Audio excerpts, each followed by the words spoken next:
ये मेरी शादी की पहली रात थी और मैं अपने जानी दुश्मन के घर में था। तभी वो नौकर बिना इजाज़त सीधे कमरे के अंदर चला आया। उसे पूरा यकीन था कि ये घमंडी लड़की मुझ जैसे एक मामूली और ठुकराए हुए इंसान को कभी हाथ भी नहीं लगाएगी, क्योंकि मैं तो बस एक नाम की शादी का ज़रिया था। लेकिन उसे इस बात का अंदाज़ा बिल्कुल नहीं था कि अंदर आते ही उसे क्या दिखने वाला है।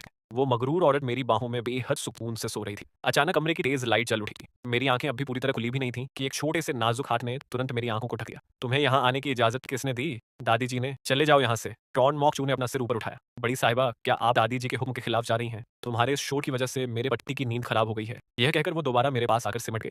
टॉन मॉकचू का चेहरा जलन और गुस्से से बिगड़ गया। "बड़ी साहिबा, दादी जी ने मुझे बेडशीट बदलने के लिए भेजा है।" उसकी उस कड़वी आवाज़ से परेशान होकर मैंने चिढ़कर अपनी भौहें सिकोड़ दाच लीं। अपनी आदत के मुताबिक करवट लेते हुए मैंने उस मुलायम बदन को अपनी बाहों में समेट लिया। अचानक मेरी आँखें खुलीं और मैं तुरंत होश में आ गया।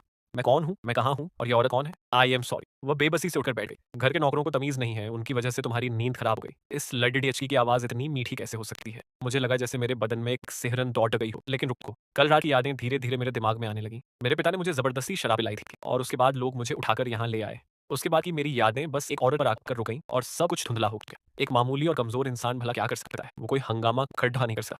"बड़ी साहिबा, दादी जी ने मुझसे कहा था कि उसकी बात अभी पूरी भी नहीं हुई थी। तुम्हें क्या लगता है कि कल रात हमारे बीच कुछ नहीं हुआ? क्या हम दोनों बस अपनी-अपनी जगह सो रहे थे?" अगले ही पल वह सीधे खड़ी हो गई। "अब क्या तुम्हारे पास कहने के लिए कुछ और बचा है?" कमरे में मौजूद हर शख्स सब कुछ समझ गया था। इसके सबूत को देखकर डॉन मॉकचू पूरी तरह टूट गया। "ये नहीं हो सकता, ये बिल्कुल नहीं हो सकता। बड़ी साहिबा तो अपनी बेरुखी और ठंडे मिजाज के लिए जानी जाती है। वो खुद आगे बढ़कर किसी को गले कैसे लगा सकती है? और वो भी इस मामूली और अनजान मर्द को? अब जब सब कुछ देख लिया है तो जल्दी से बेडशीट बदलो। मेरे घर में बेकार लोगों के लिए कोई जगह नहीं है।" आखिरकार कमरे में दोबारा खामोशी छा गई। मैंने अपने हाथों से अपना सिर पकड़ डेच लिया। मेरे पास बैठी वह औरत मुस्कुराते हुए सिर झुकाकर मुझे देखने लगी। "क्या हुआ? कल रात की सारी बातें भूल गए क्या?" मैं कुछ देर सोचता रहा और आखिरकार मैंने हकीकत को स्वीकार कर लिया। "जो कुछ भी हुआ उसकी जिम्मेदारी मैं लूंगा।" मुझे इस तरह सोच में डूबा हुआ देखकर और मुश्किल से यह बात कहते सुनकर उसका मूड काफी अच्छा हो गया। उसने मुझे दोबारा बेड पर खींच लिया। मैं बिना कोई शक पैदा किए थोड़ा पीछे हट गया तो मैंने देखा कि उसके चेहरे पर एक बेहद खूबसूरत मुस्कान थी और वह सीधे मेरे और करीब आ गई। "तुम मेरे लिए जिम्मेदारी कैसे उठाओगे? भले ही तुम्हें को फैमिली के लोगों ने यहाँ भेजा है, लेकिन अभी के हालात को देखकर क्या मुझे तुम्हारी जिम्मेदारी नहीं उठानी चाहिए?" उसने अपनी ठुड्डी पर उंगली से धीरे-धीरे टैप किया। उसका यह सोचने का अंदाज बेहद खूबसूरत था। इसके बाद उसका छोटा-सा चेहरा धीरे-धीरे मेरे करीब आने लगा। "अभी कुछ देर पहले तुम्हें मुझे सीधे बाहर नहीं फेंकवा देना चाहिए था?" उसकी वो जादुई हंसी मुझे बेचैन और शर्मिंदा कर रही थी। मैं उससे दूर हटने की कोशिश कर रहा था और मुझे एहसास ही नहीं हुआ कि मैं बेड के बिल्कुल किनारे पर पहुंच चुका हूँ। मेरा बैलेंस बिगड़ा और मैं पीछे की तरफ गिरने लगा। उसी पल उसने फुर्ती से अपना हाथ आगे बढ़ाया और मुझे थाम लिया। हम दोनों बेड के पास बिछे हुए कारपेट पर एक साथ गिर पड़े। हमारे बीच की दूरी अचानक खत्म हो गई और हमारी नाक एक दूसरे से छूने ही वाली थी। मुझे लगा कि मेरा दिल सीने से बाहर आ जाएगा। मैंने घबराकर दूर हटने की कोशिश की, लेकिन उसकी आंखों में एक शरारती मुस्कान थी। उस वक्त मैं पूरी तरह बेबस हो गया और चुपचाप उसके नीचे दबा रहा। वह मेरे सीने से लगकर धीरे-धीरे हंसने लगी। कुछ देर बाद वह उठी और उसने मेरा हाथ पकड़कर मुझे ऊपर खींचा। "बुद्धू, कल रात मैंने तुम्हारे साथ कुछ नहीं किया था। अभी जो कुछ भी हुआ वह इसलिए था क्योंकि मुझे मालूम था कि दादी जी मुझे फंसाने की कोशिश करेंगी, इसलिए मैंने यह सब पहले से प्लान कर रखा था। तुम सच में ये सोच रहे थे कि हमारे बीच कुछ हुआ है?" मैंने अपना सिर खुजलाया। शर्मिंदगी से मैंने कहा, "आई एम सॉरी।" मुझे हालात का अंदाजा नहीं था, लेकिन अंदर ही अंदर मुझे एक बड़ी राहत महसूस हुई। अच्छा हुआ, बहुत अच्छा हुआ। अब मुझे कोई जिम्मेदारी नहीं उठानी पड़ेगी। या फिर तुम्हें लगता है कि हमारा इस तरह साथ होना लोगों के बीच गलतफहमी पैदा कर सकता है? उसका यह अंदाज बेहद दिलकश था। "तुम्हारे पिता ने मेरे साथ डील फाइनल कर ली है। अब से तुम कुछ वक्त के लिए मेरे अंडर रहोगे।" ये सुनकर मेरा दिल बैठ गया। मैंने हमेशा चुपचाप सब कुछ सहा, मार भी खाई और दर्द को बर्दाश्त किया, लेकिन आखिर में मुझे यहाँ भेज ही दिया गया। मेरा दिल बिल्कुल उदास हो गया। "आने वाले दिनों में मैं तुम्हारी हिफाजत करूंगी। बस मेरे साथ रहो और मेरे मर्द बनकर रहो।" मैं ऐसा नहीं चाह रहा। मैं बाहर खुद मेहनत करके जीना चाह रहा हूँ। मेरी अपनी कुछ सीमाएं हैं। मैं खुद को सुरक्षित रखने के लिए किसी और पर निर्भर नहीं रहना चाह रहा। तुम क्या सोच रहे हो? मैंने तो बस तुम्हें अपनी दादी के सामने मेरे पति का नाटक करने के लिए कहा है। मैं वादा करती हूँ, जब तक तुम खुद नहीं चाहोगे, हमारे बीच ऐसा कुछ नहीं होगा। क्या आप सच कह रही हैं? मुझ जैसी लड़की कभी झूठ नहीं बोलती। अगर ऐसा है तो क्या आप मेरी कॉलेज की फीस भर सकती हैं? फीस? वह हैरान रह गई। "क्या तुम अभी भी पढ़ाई कर रहे हो?" "हाँ, मैंने अभी-अभी यूनिवर्सिटी का एंट्रेंस एग्जाम पास किया है।" "कौन सी यूनिवर्सिटी? और तुम्हारा सब्जेक्ट क्या है?" मैंने बड़े गर्व से जवाब दिया। "West University electronics engineering department." को लैंग ही को वाकई इस बात से हैरानी हुई। उसने कुछ देर सोचा और फिर कहा, "ठीक है, तुम्हारी पढ़ाई से जुड़ी जो भी मुश्किलें हैं, उन्हें मैं खुद संभाल लूंगी।" यह सुनते ही मेरा दिल खुशी से झूम उठा और मुझे चैन मिला। आखिरकार मैं कॉलेज जा सकूंगा और अपनी पसंद की चीजें सीख सकूंगा। मेरे सामने खड़ी डिठी इस औरत ने जैसे मेरी पूरी दुनिया को रोशन कर दिया था। इस पल मैंने उसके खिलाफ अपनी सारी नाराजगी छोड़ दी और मेरा दिल थैंकफुलनेस से भर गया। मैंने उससे पूरी ईमानदारी से वादा किया था, निश्चित रूप से मैं आपके साथ पूरा को ऑनपरेट करूंगा और आपके लिए कोई मुश्किल कड़िटी नहीं करूंगा। लेकिन को लैंग ही ने यह सुनकर अपना सिर हिला दिया। "ऐसा नहीं चलेगा, मुझे तुम्हारा इतना सीधा होना पसंद नहीं है। ज्यादा सीधे लोगों को दुनिया आसानी से परेशान करती है। सीधा होना सही नहीं है, लेकिन बचपन से मेरी दादी हमेशा मुझसे कहती थी कि मैं प्यारा नहीं हूँ। अपनी औकात में रहकर ही दूसरों का दिल जीता जा सकता है। मेरे मर्द को किसी के सामने झुकने की जरूरत नहीं है, इस बात को याद रखना। अगली बार जब तुम दूसरों के सामने जाओ तो अपना असली रूप दिखाना। इसको फैमिली के घर में उस नौकर टॉन मॉकचू से सावधान रहना। ठीक है, अब आराम करो, गुड नाइट मेरे मिस्टर सो। मैं चुपचाप सीधे लेट गया। उसके इतने करीब होने की वजह से या फिर उस मिस्टर सो नाम की वजह से मेरे कान तुरंत गर्म हो गए। हिलो मत, चुपचाप सो जाओ। लेकिन अभी तो आपने कहा था कि मुझे ज्यादा सीधा होने की जरूरत नहीं है। सो थान कोलैंगी ने बेबसी से एक ठंडी सांस ली और मेरे बालों को सहलाया। मैंने तुम्हें अभी जो सिखाया तुम उसी का इस्तेमाल मेरे खिलाफ कर रहे हो, बदमाश। मैंने अपनी आंखें बंद कर ली और एक लंबी रात जाकर बिताने के लिए खुद को तैयार कर लिया। लेकिन अगले ही पल मैं गहरी नींद में सो गया। अगले दिन जब सूरज काफी ऊपर आ चुका था, मैं बेड पर उठकर बैठ गया। कल रात की बातें याद करके मुझे सब कुछ एक सपने जैसा लगा था। मैं सच में एक औरत के साथ बेड शेयर कर रहा था और उसका नकली पति बनने के लिए तैयार हो गया था। तुम सच में बहुत गहरी नींद सोते हो। बेड पर उस निशान को देखते ही वह नौकर वहीं जम गया। उसकी आंखों की नफरत अब जलन में बदल चुकी थी। मैं जल्दी से बेड से नीचे उतरा। गुड मॉर्निंग, मुझे जगाने के लिए आने का शुक्रिया। मुझे कोई दिक्कत नहीं है, अब तो तुम इस घर के दामाद बन चुके हो। मिस्टर सो, आपकी शादी का पहला दिन है। को फैमिली के नियमों के मुताबिक नए दूल्हे को खुद अपने हाथों से डाइनिंग टेबल पर सूप लेकर जाना पलटी डिचता है। मैं फ्रेश होकर किचन में गया। वहां सूप उबल रहा था, लेकिन मुझे कुछ अजीब लगा। पूरे किचन में कपड़ा या ग्लव्स जैसी कोई चीज नहीं थी जिससे गर्म बर्तन को पकड़ा जा सके। आप इसे ले क्यों नहीं जाते? ये बहुत गर्म है। अगर नहीं ले जा सकते तो इस घर से बाहर चले जाओ। यही यहाँ का नियम है। मैं जैसे ही हाथ आगे बढ़ाने वाला था, मुझे उसकी बात याद आ गई। ज्यादा सीधे लोगों को दुनिया आसानी से परेशान करती है। मैंने अचानक अपना सिर उठाया। सूप सर्व करना नौकरों का काम है, तुम्हें यह करना चाहिए। एक मामूली और छोटे परिवार से आने वाले लड़के के तुम्हें क्या लगता है कि इस घर में कदम रखते ही तुम सबके बॉस बन गए हो? उसने मेरे बैकग्राउंड के बारे में सब कुछ पता कर लिया था। मैं और को लैंग ही अभी बस एक नाटक कर रहे थे, इसलिए मुझे बर्दाश्त करना था ताकि उसे कल रात की सच्चाई का पता न चले। हमारे बीच कुछ नहीं हुआ था। मुझे खामोश एक डॉन मॉकचू को लगा कि मैं डर गया हूँ, इसलिए वह और ज्यादा हावी होने लगा। चुपचाप इस सूप को उठाओ। हमेशा की तरह मैं उसकी बात मानने ही वाला था कि तभी को लैंग ही की वो सुस आवाज मेरे कानों में गूंज उठी। मेरे मर्द को किसी के सामने झुकने की जरूरत नहीं है, मैं इसे नहीं उठाऊंगा। अगर तुम्हारा हाथ जल गया तो? टॉन मॉकचू ने अचानक मेरी कलाई पकड़ ली। उसने जबरदस्ती मेरा हाथ उस गर्म बर्तन की तरफ खींचना शुरू कर दिया। अब सब खत्म हो गया। क्या वह सच में मेरा हाथ चलाने जा रहा था? तुम तो बस एक नाम के मोहरे हो। तुम्हें क्या लगा है कि बड्डी साहिबा तुम्हें सच में अपनी जान मानती है? तभी एक दर्दनाक चीख गूंज उठी। जो टॉन मॉकचू अभी तक घमंड दिखा रहा था, उसे थान सुओंग ने अपनी ताकत से रोक दिया था। उसका चेहरा डर से सफेद पर डीडीएच गया था। इसके बावजूद उसकी आंखों में मेरे लिए साफ नफरत दिख गई थी। मैं अपनी भौहें सिकुड़े बिना नहीं रह सका। थान, तुम ठीक हो ना? जब मैंने मना करते हुए सिर हिलाया तो उसने टॉन मॉकचू की तरफ बेहद ठंडी नजरों से देखा। थान सुओंग ने बिना किसी एक्सप्रेशन के टॉन मॉकचू को छोड़ दिया। बड़ी साहिबा, ये दादी जी का भेजा हुआ आदमी है, इसके हाथ साफ नहीं है, इसे वापस भेज दो। थान सुओंग की आवाज में कोई फीलिंग्स नहीं थी, लेकिन अंदर ही अंदर वह खुश थी। मिस्टर टॉन, प्लीज आप यहाँ से जा सकते हैं। टॉन मॉकचू ने गुस्से से थान सुओंग की तरफ देखा। मैं वापस नहीं जाऊंगा। वह फर्श पर गिर बैठा। मैंने नीचे देखा, उसका हाथ मेरी कमर पर था और मुझे अपने बदन में एक अजीब सी गर्माहट महसूस हुई। ऐसे लोग असल में बस इतने ही कमजोर होते हैं। मैंने दादी जी का भरोसा जीतने के लिए कितनी मेहनत की थी ताकि यहाँ आकर को लैंग ही पर नजर रख सकूं। अगर मुझे यहाँ से निकाल दिया गया तो सब कुछ खत्म हो जाएगा। मुझे इस घर से बाहर निकाल दिया जाएगा। नहीं, मैं इस हार को स्वीकार नहीं कर सकता। बड़ी साहिबा, अगर आपने मुझे वापस भेजा तो दादी जी मुझे नौकरी से निकाल देंगी, मुझे मालूम है। लेकिन इससे मेरा क्या लेना देना? वैसे अभी तुमने कुछ कहा था ना? तुमने कहा था कि मैं थान को अपनी जान नहीं मानती, सही कहा ना? बाहर लोग कहते हैं कि को फैमिली की बड्डी बेटी का मिजाज पल पल में बदलता है। वह बेहद जिद्दी है और हमेशा अपनी मर्जी की मालिक है। उसके विदेश में रहने के दिनों को लेकर भी कई तरह की बातें मशहूर थीं। बड़ी साहिबा, मैं दादी जी का आदमी हूं। आपको मुझे निकालने का कोई हक नहीं है। उसका यह रूप देखकर मेरा बदन अनजाने में ही कांप उठा। क्या तुम मुझसे डरते हो? मुझे खुद नहीं पता था, लेकिन मैं उसके अंदर से निकलने वाले उस खतरे को महसूस कर सकता था। मुझे बचपन की एक बात याद आई जब मैंने एक बिल्ली पाली थी। एक बार जब एक कुत्ता उसे परेशान कर रहा था तो मैंने डंडे से उस कुत्ते को भगा दिया था। उसके बाद से वो बिल्ली मुझे देखकर हमेशा छिप जाती थी। बाद में वह दादी जी की पालतू बिल्ली बन गई और उनके पास जाकर लाड जताने लगी। उसने अपना सिर उठाया और मेरे चेहरे की तरफ देखा। इस लाड डेचके के अंदर भी शायद एक छुपे हुए शिकारी की फितरत है। मैं एक ही गलती दोबारा कभी नहीं दोहराऊंगी। मैंने उसकी नजरों को महसूस किया और अपना सिर झुकाकर सीधे को लैंग ही की तरफ देखने लगा। मेरी आंखों में कोई डर या भीख नहीं थी, बस एक अजीब सी उलझन थी। उसका दिल एक पल के लिए तेजी से धड़का। मैं बस चुपचाप खद्दा रहा। वह अपने पैरों की उंगलियों पर थोड़ी ऊपर उठी और उसने धीरे से मेरे गाल को छू लिया। को लैंग ही का चेहरा हल्का सा लाल हो गया। मुझे एहसास हुआ कि अचानक मेरी जिंदगी में आया यह मर्द मेरी सोच से कहीं ज्यादा स्पेशल है। वह न सिर्फ मेरे गुस्से को शांत कर सकता है, बल्कि उसके साथ रहने से मुझे एक अजीब सा सुकून मिलता है। शायद मुझे सच में उससे प्यार होने लगा है। अगर वह भी मेरे साथ पूरी ईमानदारी से रहने के लिए तैयार है तो मैं इस रिश्ते को हमेशा संभाल कर रखूंगी। तभी को लैंग ही के पास मान क्यू का एक वीडियो कॉल आया। क्या तुम आज रात आ रही हो? मेरी बहन वापस आ गई है। इनर अपने साथ एक बेहतरीन वाइन की बोतल लाई है और उसने कहा है कि आज रात हम इसे ओपन करेंगे। क्या तुम आओगी? मान क्यू ने को लैंग ही की तरफ थोड़ा मजाकिया अंदाज में देखा। तुम सच में बहुत बदल गई हो। को लैंग ही मुस्कुराई और उसने फोन काट दिया। फिर उसने मुझसे लापरवाही से पूछा, क्या तुम मुझसे डरते हो? मैंने अपना सिर झुका लिया और समझ नहीं आया कि क्या जवाब दूं। मैं बेवकूफ नहीं हूं। मुझे मालूम है कि को लैंग ही मुझसे क्या सुनना चाहती है, लेकिन फिर भी मैं खुद को पूछने से नहीं रोक पाया, क्या मेरे लिए सच बोलना जरूरी है? को लैंग ही मेरी इस बात पर हंस पड़ी और उसने मेरा हाथ पकड़ खींच लिया। क्या हुआ? क्या तुम अभी भी मुझसे झूठ बोलना चाहते हो? मुझे सच में ये मर्द पसंद आने लगा है। उसे अपने पास रखना बुरा नहीं है, लेकिन शर्त यह है कि उसे उस बिल्ली की तरह नहीं बनना चाहिए। मुझे डर है कि क्या मुझे इस बुद्धू को एक और मौका देना चाहिए या नहीं। उसकी आंखों की गहराई में एक पल के लिए ठंडी खामोशी छा गई, लेकिन अगले ही पल मैंने खुद आगे बढ़कर उसके छोटे से हाथ को मजबूती से थाम लिया। मैं पूरी कोशिश करूंगा कि आगे से आपसे न डरूं। को लैंग ही एक पल के लिए हैरान रह गई। वह मुझसे डरता है लेकिन न डरने की पूरी कोशिश करेगा। यह भला कैसा जवाब हुआ? उसे काफी देर तक खामोश देखकर मुझे लगा कि शायद वह नाराज है। मुझे मालूम है कि आप मेरी मदद कर रही हैं और मैं आपका बहुत शुक्रगुजार हूं, लेकिन ऐसी कई चीजें हैं जो मैंने पहले कभी एक्सपीरियंस नहीं की हैं। मुझे आपकी गाइडेंस की जरूरत है। मैं एक अच्छे दामाद का रोल निभाने की पूरी कोशिश करूंगा। प्लीज आप नाराज मत होइए मिस को। कोलैंग ही ने मुझे गले से लगा लिया। मेरी सांसों की गर्माहट ने उसके अंदर के सारे तनाव को पल भर में दूर कर दिया। क्या आज रात बाहर घूमने चलोगे? उसने अचानक पूछा। इस वक्त मेरे दिमाग में कोई और बात नहीं आ रही थी। मुझे महसूस हुआ कि जब भी मैं कोलैंग ही के करीब होता हूं मेरा दिमाग काम करना बंद कर देता है। लेकिन मुझे इस फीलिंग से कोई नफरत नहीं थी। शायद इसलिए क्योंकि उसका गले लगाना मुझे बहुत सेफ महसूस कराता था। कुछ मिनटों के बाद चेंजिंग रूम का दरवाजा खुला। अपने सामने इतने सारे महंगे कपड़े और एक्सेसरीज देखकर मैं पूरी तरह हैरान रह गया। तुम खुद अपने लिए चूज कर लो, आराम से सिलेक्ट करो, मैं थोड़ी ही देर में तुम्हें लेने आती हूँ। वह ये कहकर चली गई, लेकिन उसके कदम हमेशा से थोड़े तेज थे और उसके दिल की धड़कनें भी भरी हुई थी।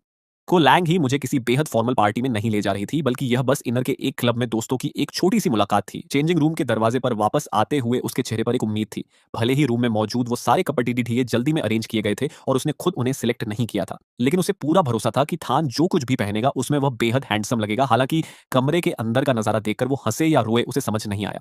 मैं सोफे पर उदास बैठा हुआ था। जैसे ही दरवाजा खुलने की आवाज आई मैंने पीछे मुड़ कर बेबसी से उसकी तरफ देखा। क्या तुम्हें इनमें से कुछ भी पसंद नहीं आया? थान सुओंग जरा रुको। मैंने निराश होकर अपना सिर झुका लिया। थैंक यू मिस को, ये सारे कपड़े बहुत खूबसूरत हैं और मुझे बहुत पसंद आए हैं। वह धीरे धीरे मेरे करीब आई और उसने बड़े प्यार से पूछा, तो फिर तुमने इन्हें पहना क्यों नहीं? मैं और ज्यादा असहज हो गया। मैं इन शानदार कपड़ों के डिजर्व नहीं करता। मैं इनके लायक नहीं हूं। को लैंग ही ने अपनी भौहें सिकोड़ दस ली। लायक नहीं हो? आखिर वो कैसे लोग हैं जिन्होंने इसे इस तरह की सोच के साथ पाला है? तुमसे किसने कहा कि तुम इसके लायक नहीं हो? क्या दादी जी ने ऐसा कहा? सच तो यह है कि मेरे घर के हर इंसान ने मुझे बचपन से यही सिखाया है। मेरी दादी, मेरे पिता और यहाँ तक कि आंटी डुओंग ने भी। वो हमेशा मुझसे कहते थे कि मैं दुनिया की अच्छी चीज़ों के लायक नहीं हूँ।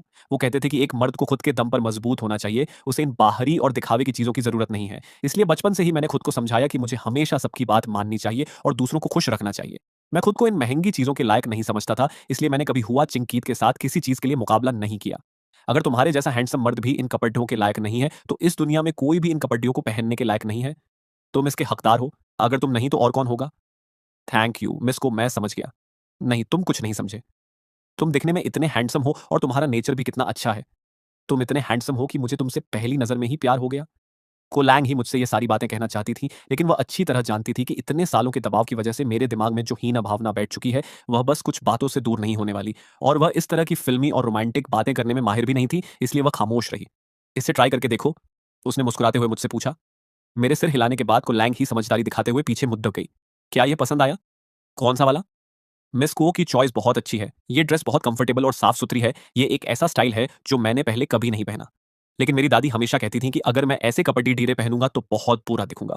वो कहती थी कि मैं कुछ भी पहन लूं, कभी राजकुमार जैसा नहीं लग सकता। मैं को लैंग ही के मुंह से अपने लिए ऐसी बातें नहीं सुनना चाहता था, इसलिए मैंने बहाना बनाते हुए कहा कि मैं साइड वाले रूम में जाकर अपने कपड़े के चेंज कर लेता हूँ। वो डार्क कलर की टी शर्ट जो तुम पहनकर यहाँ आए थे वो गंदी हो चुकी है, और तुम्हारे रोज पहनने वाले कपड़े यहाँ कोई लेकर भी नहीं आया है। यह कहकर उसने मेरा हाथ पकड़ा और मुझे शीशे के सामने ले गई।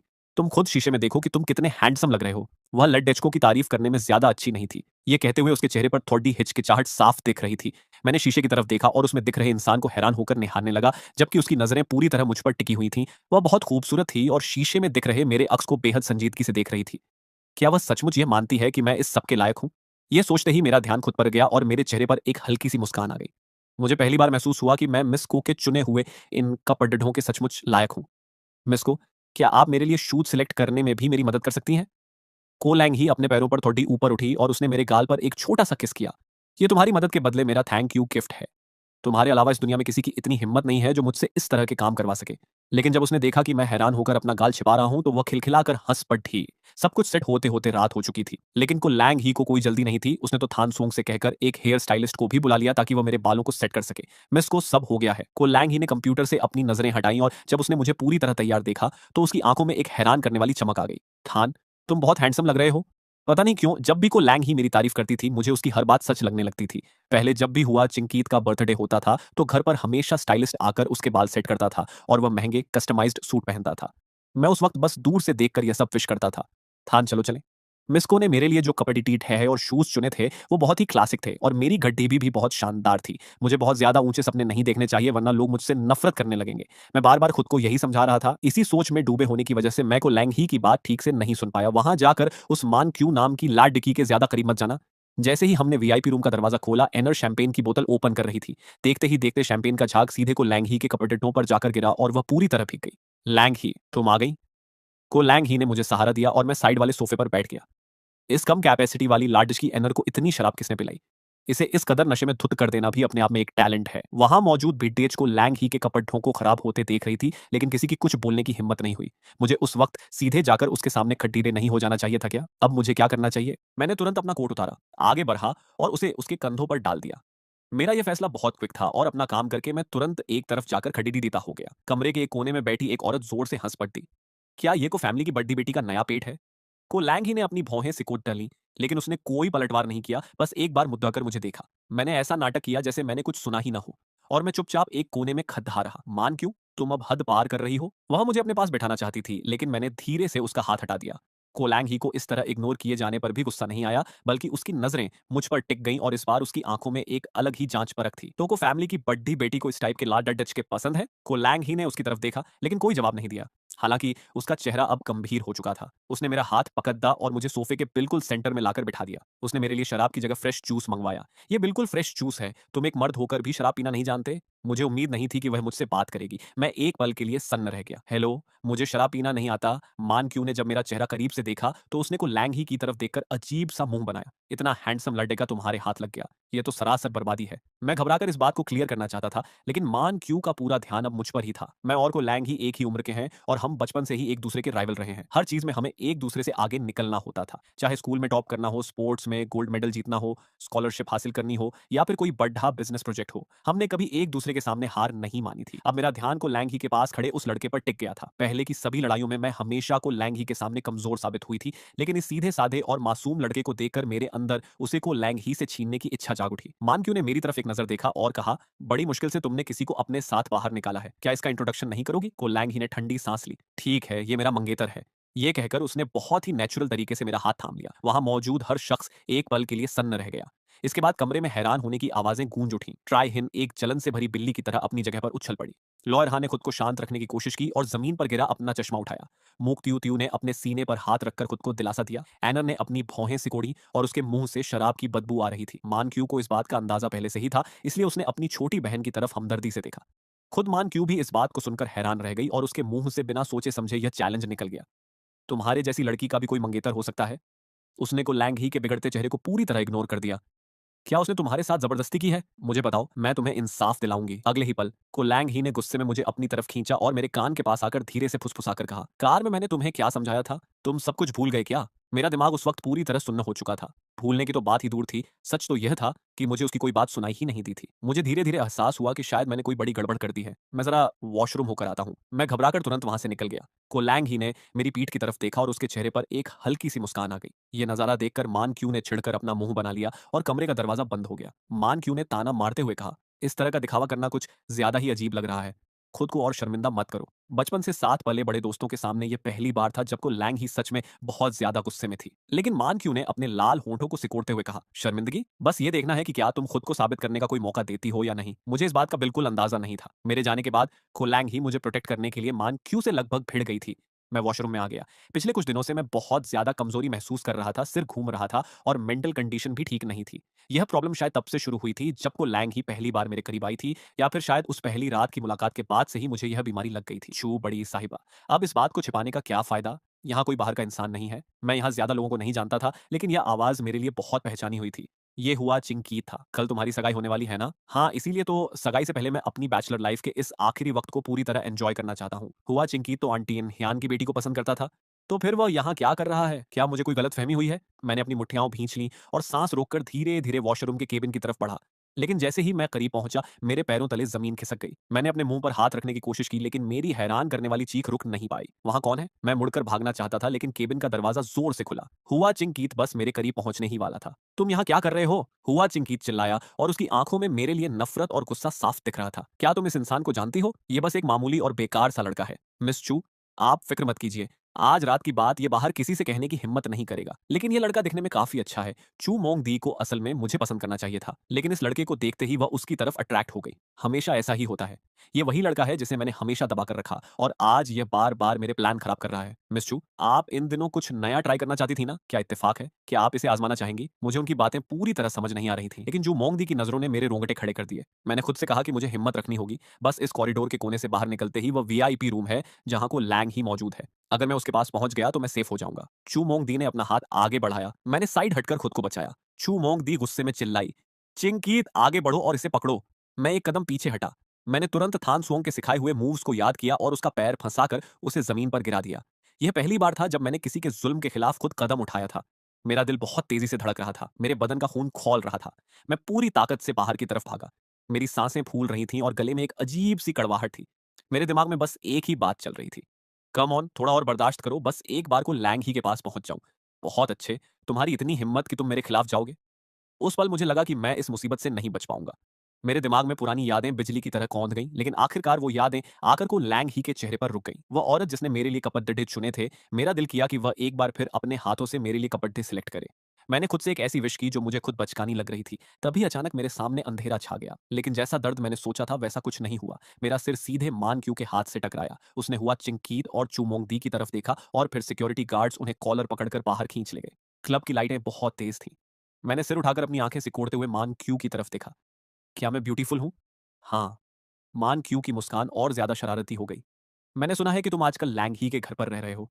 मेरा नेचर बहुत अच्छा है और मैं दूसरों का ख्याल रखना भी जानती हूँ, दिखने में भी सुंदर हूँ। तो फिर क्या विचार है? मेरे साथ चलो। मेरा सिर फिर से घूमने लगा। मैंने अपने हाथों से सिर को दबाया ताकि खुद को होश में रख सकूं। मेरी आवाज बहुत कमजोर थी। मिस को बहुत अच्छी हैं। ये कहते ही मुझे पछतावा हुआ। इस बात में कोई दम नहीं था। मेरा यह बेवकूफ मुंह एक अच्छी तारीफ करना भी नहीं जानता था। वह मेरी कमजोरी का फायदा उठाकर मुझे परेशान नहीं करती थी। उसने उन लोगों को सजा दी जिन्होंने मुझे सताया था। वह बहुत दयालु है। उसने कभी मुझ में कोई कमी नहीं निकाली, बल्कि मेरे लिए बहुत प्यार से कपड़े भी चुने। मेरी यह बात सुनकर किसी का भी दिल पिघल जाता। और वहां को लैंग ही भी आ चुकी थी जो मुझे ढूंढ रही थी। उसने मान क्यू को मेरे साथ यह हरकत करते हुए देख लिया था और उसका चेहरा गुस्से से लाल हो गया। वह जोर से चिल्लाई, उसे छोड़ो। वाह, ऐसा लगता है कि तुमने अभी तक इसका दिल पूरी तरह से नहीं जीता है। देखो, ये तो किसी को मारने के लिए हाथ भी उठा सकता है। जरा देखो, को लैंग ही ने तो बिल्कुल भी ताकत का इस्तेमाल नहीं किया। मैं हमेशा खुद को मजबूत बनाने की कोशिश कर रहा था। मेरा दिमाग बहुत उलझा हुआ था और मुझे समझ नहीं आ रहा था कि क्या कहूं। मैंने मान क्यू की बातों पर ध्यान नहीं दिया। बस मेरे कानों में को लैंग ही की वो प्यारी आवाज गूंज रही थी, बुद्धू। जब हम घर पहुंचे तो मैं थकान की वजह से सो गया था। उसने नौकरों से कहकर मुझे कमरे में भिजवा दिया। जब वह किसी को मेरा मुंह साफ करने के लिए बुलाने वाली थी, तभी दरवाजे पर थान सुओंग की दस्तक हुई। बड़ी साहिबा, सब कुछ पता चल चुका है, बताओ।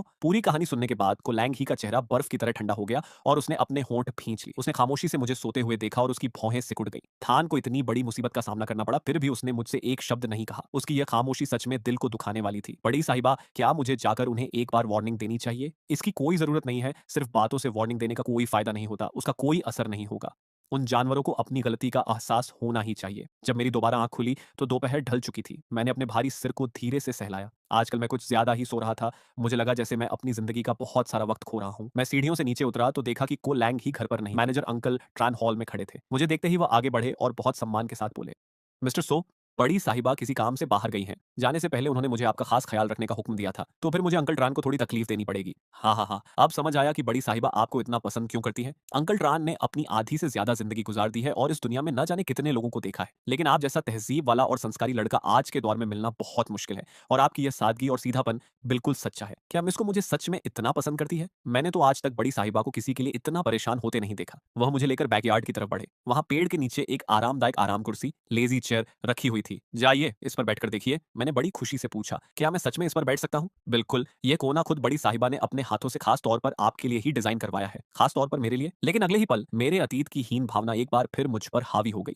मेरी आंखें फिर से उदास हो गईं और मैंने मन ही मन सोचा, मुझ जैसे मामूली इंसान को भला इतनी अहमियत कैसे मिल सकती है? यकीनन अंकल ट्रान बस मेरा दिल रखने के लिए मुझसे यह मीठी बातें कह रहे हैं। अंकल ट्रान ने एक ही नजर में मेरे दिल की बात पढ़ ली। वह मुझे दिलासा देना चाहते थे, लेकिन फिर उन्होंने सोचा कि यह बात खुद को बड़ी साहिबा को ही थान को समझानी चाहिए, इसलिए उन्होंने बात का टॉपिक बदल दिया। बड़ी साहिबा बचपन में बहुत नटखट और स्मार्ट थी, उनका नेचर भी बहुत एक्टिव था। उस वक्त उन्हें प्यारी चीजें बहुत पसंद थी, घर के सारे पेट्स और कुत्ते बिल्लियों का वो बहुत अच्छे से ख्याल रखती थी। मैं उनकी बातें बहुत ध्यान से सुन रहा था। इसी दौरान बाहर गेट पर एक कार के हॉर्न की आवाज गूंजी। ऐसा लगा जैसे मैन हाउस से लोग आ गए थे। लगता है वो आपको मैन हाउस ले जाने के लिए आए हैं। वहां वो लोग आपसे कुछ भी कहें, आप बस अपने विवेक से फैसला करना। जी ठीक है, थैंक यू अंकल ट्रान, याद दिलाने के लिए। मेरा यह एहसान मानना देखकर अंकल ट्रान के दिल में एक हल्की सी घबराहट हुई। उन्होंने तुरंत को लैंग ही को इन्फॉर्म किया, बड़ी साहिबा मिस्टर सो को दादी जी के आदमी अपने साथ ले गए हैं। मैंने पहले ही सुन रखा था कि को फैमिली इस शहर का सबसे बड़ा और रईस खानदान है। उनका बैकग्राउंड बहुत मजबूत है और उनका बिजनेस पूरे वर्ल्ड में फैला हुआ है। यहाँ तक कि को लैंग ही, जिसे लोग इस परिवार में ज्यादा अहमियत नहीं देते थे, उसके पास भी इतना शानदार विला था।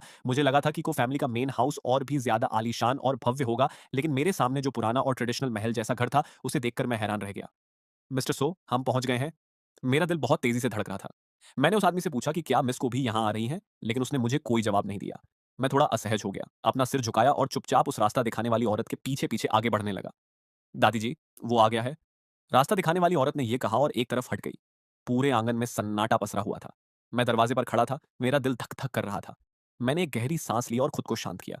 इस वक्त मैं को लैंग ही के मंगेतर के रूप में यहाँ आया हूँ। मुझे बिल्कुल भी कमजोर नहीं पड़ना है और ऐसा कुछ नहीं करना जिससे उसकी बदनामी हो। पता नहीं कितना वक्त गुजर गया। अंदर आओ। उस हॉल के सबसे अंदर एक प्रेयर रूम था। दादी जी बिल्कुल बीच में बैठकर मंत्रों का जाप कर रही थी। मैंने पास में ही रखे एक खाली आसन कुशन को देखा, धीरे धीरे आगे बढ़ा और घुटनों के बल बैठ गया। लेकिन वहां जमीन पर कोई कालीन नहीं था, बल्कि बहुत ही खुरदरी और सख्त टाइल्स थी। मैं इस बात के लिए बिल्कुल तैयार नहीं था। जैसे ही मेरे घुटने जमीन से छुए, उस कड़कपन की वजह से मेरे पैर सुन्न होने लगे और उनमें तेज दर्द होने लगा। मैंने अपने दांत भींचे और खुद को सीधा रखने की कोशिश की। पहले जब मैं अपनी दादी के साथ रहता था तो वह भी मुझे अक्सर प्रेयर रूम में बैठकर धार्मिक ग्रंथ लिखने की सजा देती थी। धीरे धीरे मुझे वो सारे मंत्र जुबानी याद हो गए थे। अब अपने घुटनों के उस असहनीय दर्द से ध्यान भटकाने के लिए मैं मन ही मन उन मंत्रों का पाठ करने लगा। इधर दादी जी का ध्यान भी पूरी तरह प्रार्थना में नहीं था। वह अपनी तिरछी नजरों से लगातार मुझे ही देख रही थी। इतनी खुरदरी जमीन पर तो अच्छे अच्छे नौकर भी ज्यादा देर नहीं टिक पाते थे, लेकिन यह लड़का अपनी जगह से टस से मस नहीं हुआ। यहां तक कि उसके चेहरे पर शिकन तक नहीं आई। तुम काफी सहनशील हो।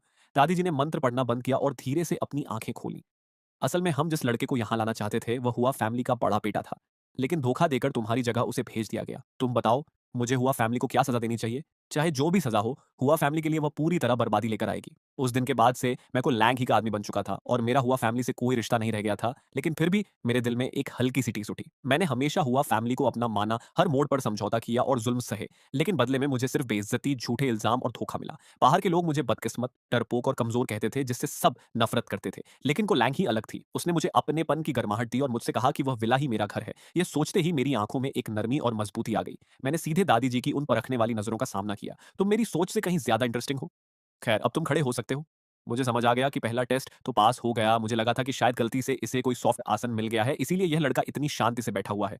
लेकिन मुझे यह अंदाजा नहीं था कि यह चुपचाप अपने दांत भींचे इस दर्द को बर्दाश्त कर रहा था। यह लड़का समझदार है, इसके अंदर बर्दाश्त करने की ताकत है और इसका नेचर भी अच्छा है। थोड़ी सी ट्रेनिंग के बाद इसे बड़े काम पर लगाया जा सकता है। बच्चे, तुम इतने जिद्दी क्यों हो? अगर बर्दाश्त नहीं हो रहा था तो सीधे कह देते। अगर तुम्हें कुछ हो जाता तो लैंग ही आकर मेरे घर में हंगामा खड़ा कर देती। मैंने अपनी आंखों की उदासी को छिपाया और बहुत सीधेपन से जवाब दिया। ये मेरी ही गलती थी, मैंने ठीक से नहीं सोचा था।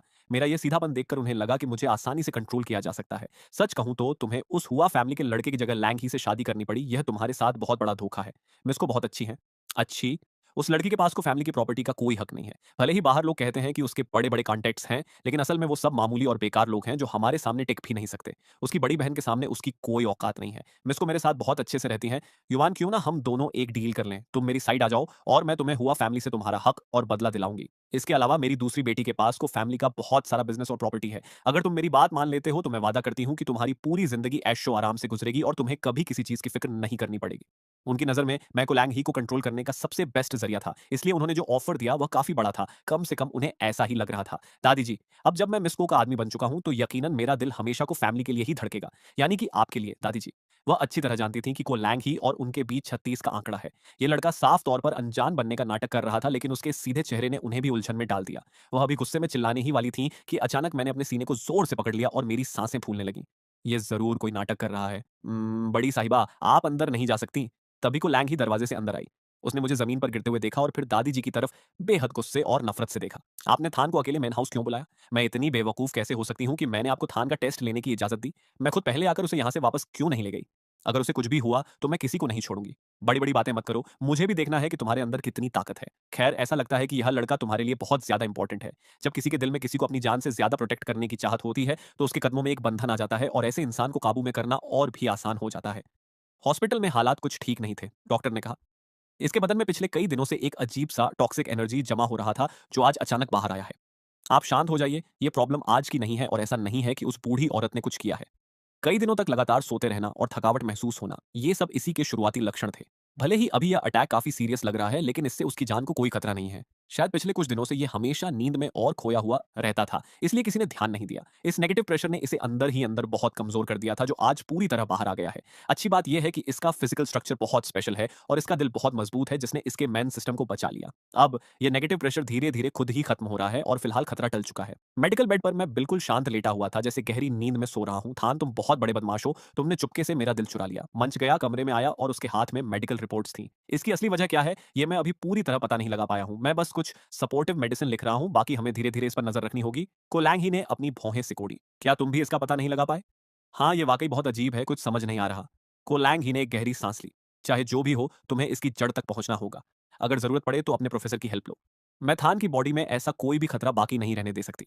मैं उसे खोने का रिस्क बिल्कुल नहीं उठा सकती। कोलैंग ही, क्या तुम सचमुच वही लड़की हो? तुम अच्छी तरह जानती हो कि मैं। हाँ। कमरे में एक बार फिर खामोशी छा गई। कोलैंग ही बेड के किनारे बैठ गई और उसकी बेहद प्यारी नजरें मेरे सोते हुए चेहरे पर टिक गई। थान, तुम मेरे लिए कोई मुसीबत हो या फिर मेरे हर दर्द का इलाज? कुछ देर बाद वो उठी और कमरे से बाहर चली गई। पूरी तैयारी कर लो, अगले 10 दिनों के अंदर हमारा पूरा प्लान एक्टिवेट हो जाना चाहिए। बड़ी साहिबा, आपने तो कहा था कि हमें थोड़ा और वेट करना चाहिए। अब और वेट नहीं करना। पहले की को लैंग ही शायद पीछे हट जाती और बर्दाश्त कर लेती, लेकिन अब मेरे पीछे एक ऐसा इंसान है जिसे मुझे हर हाल में प्रोटेक्ट करना है। जब मेरी आंख खुली तो मैंने सीलिंग की तरफ देखा। कुछ देर सोचने के बाद मुझे एहसास हुआ कि मैं वापस को लैंग ही के विला में आ चुका हूं और अपने उसी जाने पहचाने और गर्म बेड पर लेटा हुआ हूं। मैंने करवट ली तो देखा कि को लैंग ही मेरे पास ही गहरी नींद में सो रही थी। उसकी आंखें बंद थीं और उसका वो चेहरा जो हमेशा गुस्से और तनाव में रहता था, इस वक्त बिल्कुल शांत था। मैंने बहुत सावधानी से अपना हाथ आगे बढ़ाया और उसके माथे पर बिखरे बालों की एक लट को धीरे से छुआ।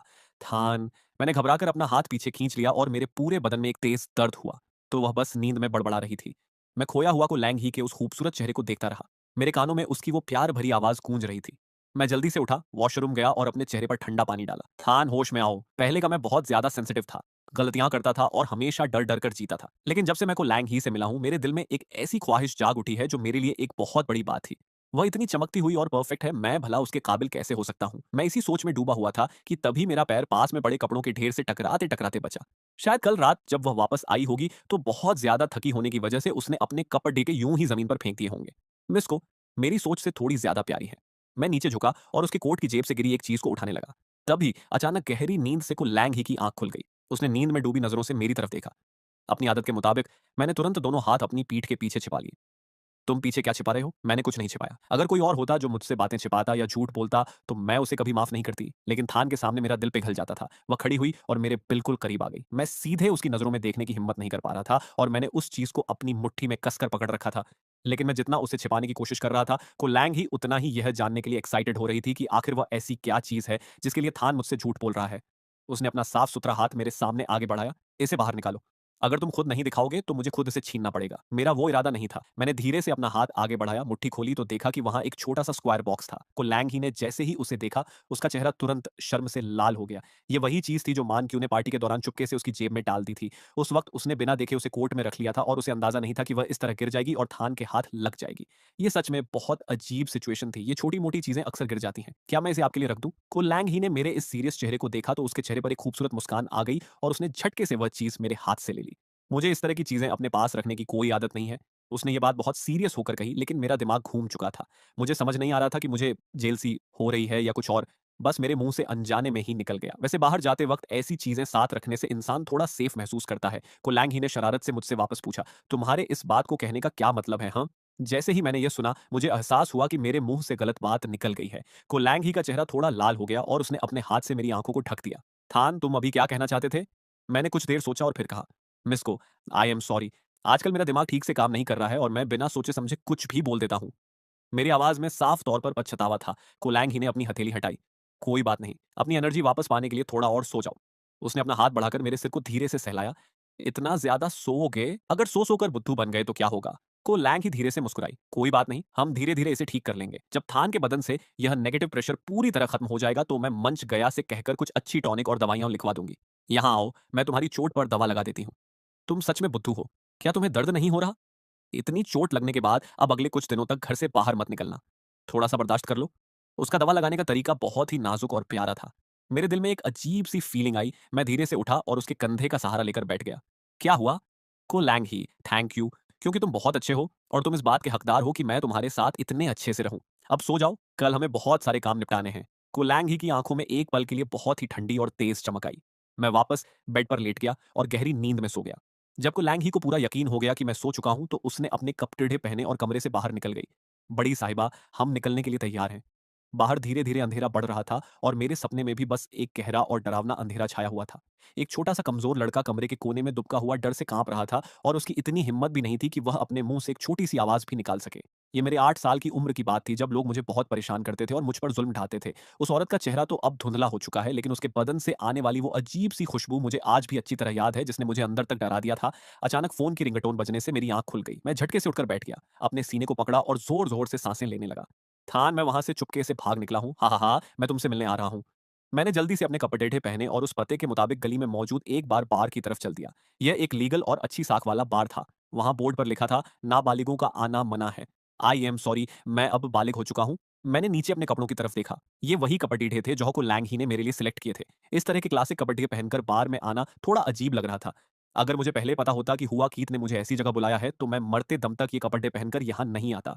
बालिग? तुम तो दिखने में हाई स्कूल के स्टूडेंट जैसे लगते हो, चलो वापस जाओ। ये जगह काफी अजीब है, तुम्हारे जैसे सीधे लट डचके के लिए ये सही नहीं है। मुझे मजबूरी में अपना आईडी कार्ड उसे दिखाना पड़ गया। उस तगड़े बॉडीगार्ड ने मेरा आईडी कार्ड लिया और उसे कई बार उलट-पुलट कर देखा। उसकी आंखें खुली की खुली रह गईं क्योंकि मैं सच में बालिग था। उसने अपना सिर खुजलाया और थोड़ा झेंपते हुए मेरी तरफ देखा। ठीक है, अंदर जाओ, लेकिन अगर कोई तुम्हें जबरदस्ती शराब ऑफर करे तो उसे हाथ भी मत लगाना और अगर कोई प्रॉब्लम हो तो जोर से लुआन का चिल्ला देना। मैं तुरंत तुम्हारी हेल्प के लिए अंदर आ जाऊंगा। मैंने उस आदमी की तरफ देखा और मेरे दिल में एक अजीब सी गर्माहट महसूस हुई। इस दुनिया में कुछ लोग ऐसे होते हैं जो दिखने में बहुत अच्छे और संस्कारी लगते हैं, लेकिन असल में बेहद घमंडी होते हैं। और कुछ लोग ऐसे होते हैं जो बाहर से बहुत रफ और डरावने लगते हैं, लेकिन उनका दिल बेहद साफ और नेक होता है। Thank you. वह मेरी पीठ की तरफ थोड़ी चिंता भरी नजरों से देखता रहा। मैं जैसे ही अंदर पहुंचा, मुझे अपनी तरफ आती कुछ अजीब नजरें महसूस हुई। थान, हुआ कीत एक कोने में बैठा हुआ मुझे हाथ हिलाकर बुला रहा था। मैं तेज कदमों से उसके पास गया। ओह गॉड, तुम हमेशा इतने शर्माए हुए और सहमे से क्यों रहते हो? वैसे आज तुम्हारी मेंटल कंडीशन काफी अच्छी लग रही है और ऐसा लगता है कि तुम्हारा वेट भी थोड़ा बढ़ गया है। आजकल को लैंग ही के साथ खाना खाते वक्त वह मुझे जबरदस्ती थोड़ा ज्यादा खिला देती है, लेकिन इतनी जल्दी कोई मोटा थोड़े ही हो जाता है। मैं पहली बार किसी बार में आया हूँ। सच कहूँ तो मैं भी बहुत दिनों से यहाँ आना चाहता था, लेकिन जैसे ही मेरा रिजल्ट आया, घर वालों ने मुझे जबरदस्ती बोर्डिंग स्कूल में पढ़ाई करने के लिए भेज दिया। तुम्हें अंदाजा नहीं है कि वहां के टीचर्स कितने स्ट्रिक्ट हैं। मुझे रोज सुबह मुर्गों से पहले उठना पड़ देता है, कुत्तों से लेट सोना पड़ देता है और सुअरों की तरह बहुत सारा खाना पड़ देता है। थान, मुझे सच में तुमसे जलन होती है कि तुमने इतनी टॉप यूनिवर्सिटी का एंट्रेंस एग्जाम क्लियर कर लिया। ये कहते हुए उसने बहुत ही सीक्रेट अंदाज में मेरी तरफ देखा। मैंने तुम्हारे लिए एक गिफ्ट तैयार किया है। मैं होश में आया। ये एक बैंक कार्ड था जिसमें उसके पॉकेट मनी के पैसे थे। मेरी मॉम ने मुझसे कहा था कि अगर मैं बोर्डिंग स्कूल जाकर पढ़ाई करने के लिए तैयार हो जाऊं तो वह मुझे यह पैसे देंगी। मुझे जैसे ही यह कार्ड मिला, अगले ही दिन उन्होंने मुझे स्कूल भेज दिया। मुझे तुम्हें यह देने का मौका ही नहीं मिला। उसने पानी का एक घूंट लिया और बहुत ही नॉर्मल होने का नाटक किया, लेकिन मैं जानता था कि उसके जैसे आजाद और बिगड़ते हुए रईसजादे का खुद को एक बंद बोर्डिंग स्कूल के नियमों में ढालना सिर्फ इसलिए था क्योंकि वह मुझे सच में अपना सगा भाई मानता था। मैंने वह बैंक कार्ड वापस उसकी तरफ बढ़ा दिया। हुआ कीत, मिस को ने मेरी कॉलेज की फीस भरने का वादा किया है। तुम्हारे इस गिफ्ट के लिए थैंक यू। तो क्या मेरी यह मेहनत बेकार चली गई? वैसे यह मिस को कौन है? तभी एक लड़की हमारे टेबल के पास आई। हेलो हैंडसम, क्या मैं यहाँ बैठ सकती हूँ?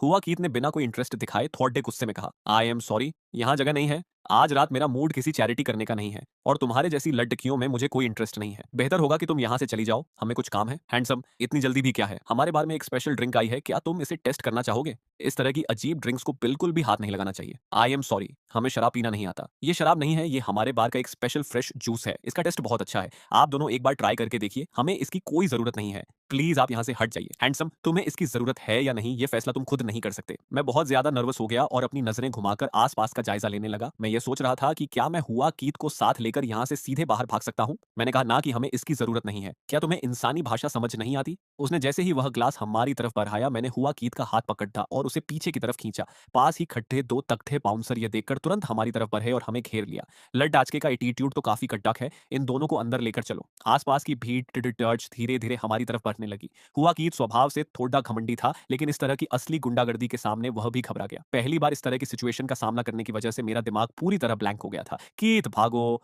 मैंने उसका हाथ पकड़ा और हम पूरी ताकत से भागने लगे। तुम लोग हमसे बचकर नहीं भाग सकते।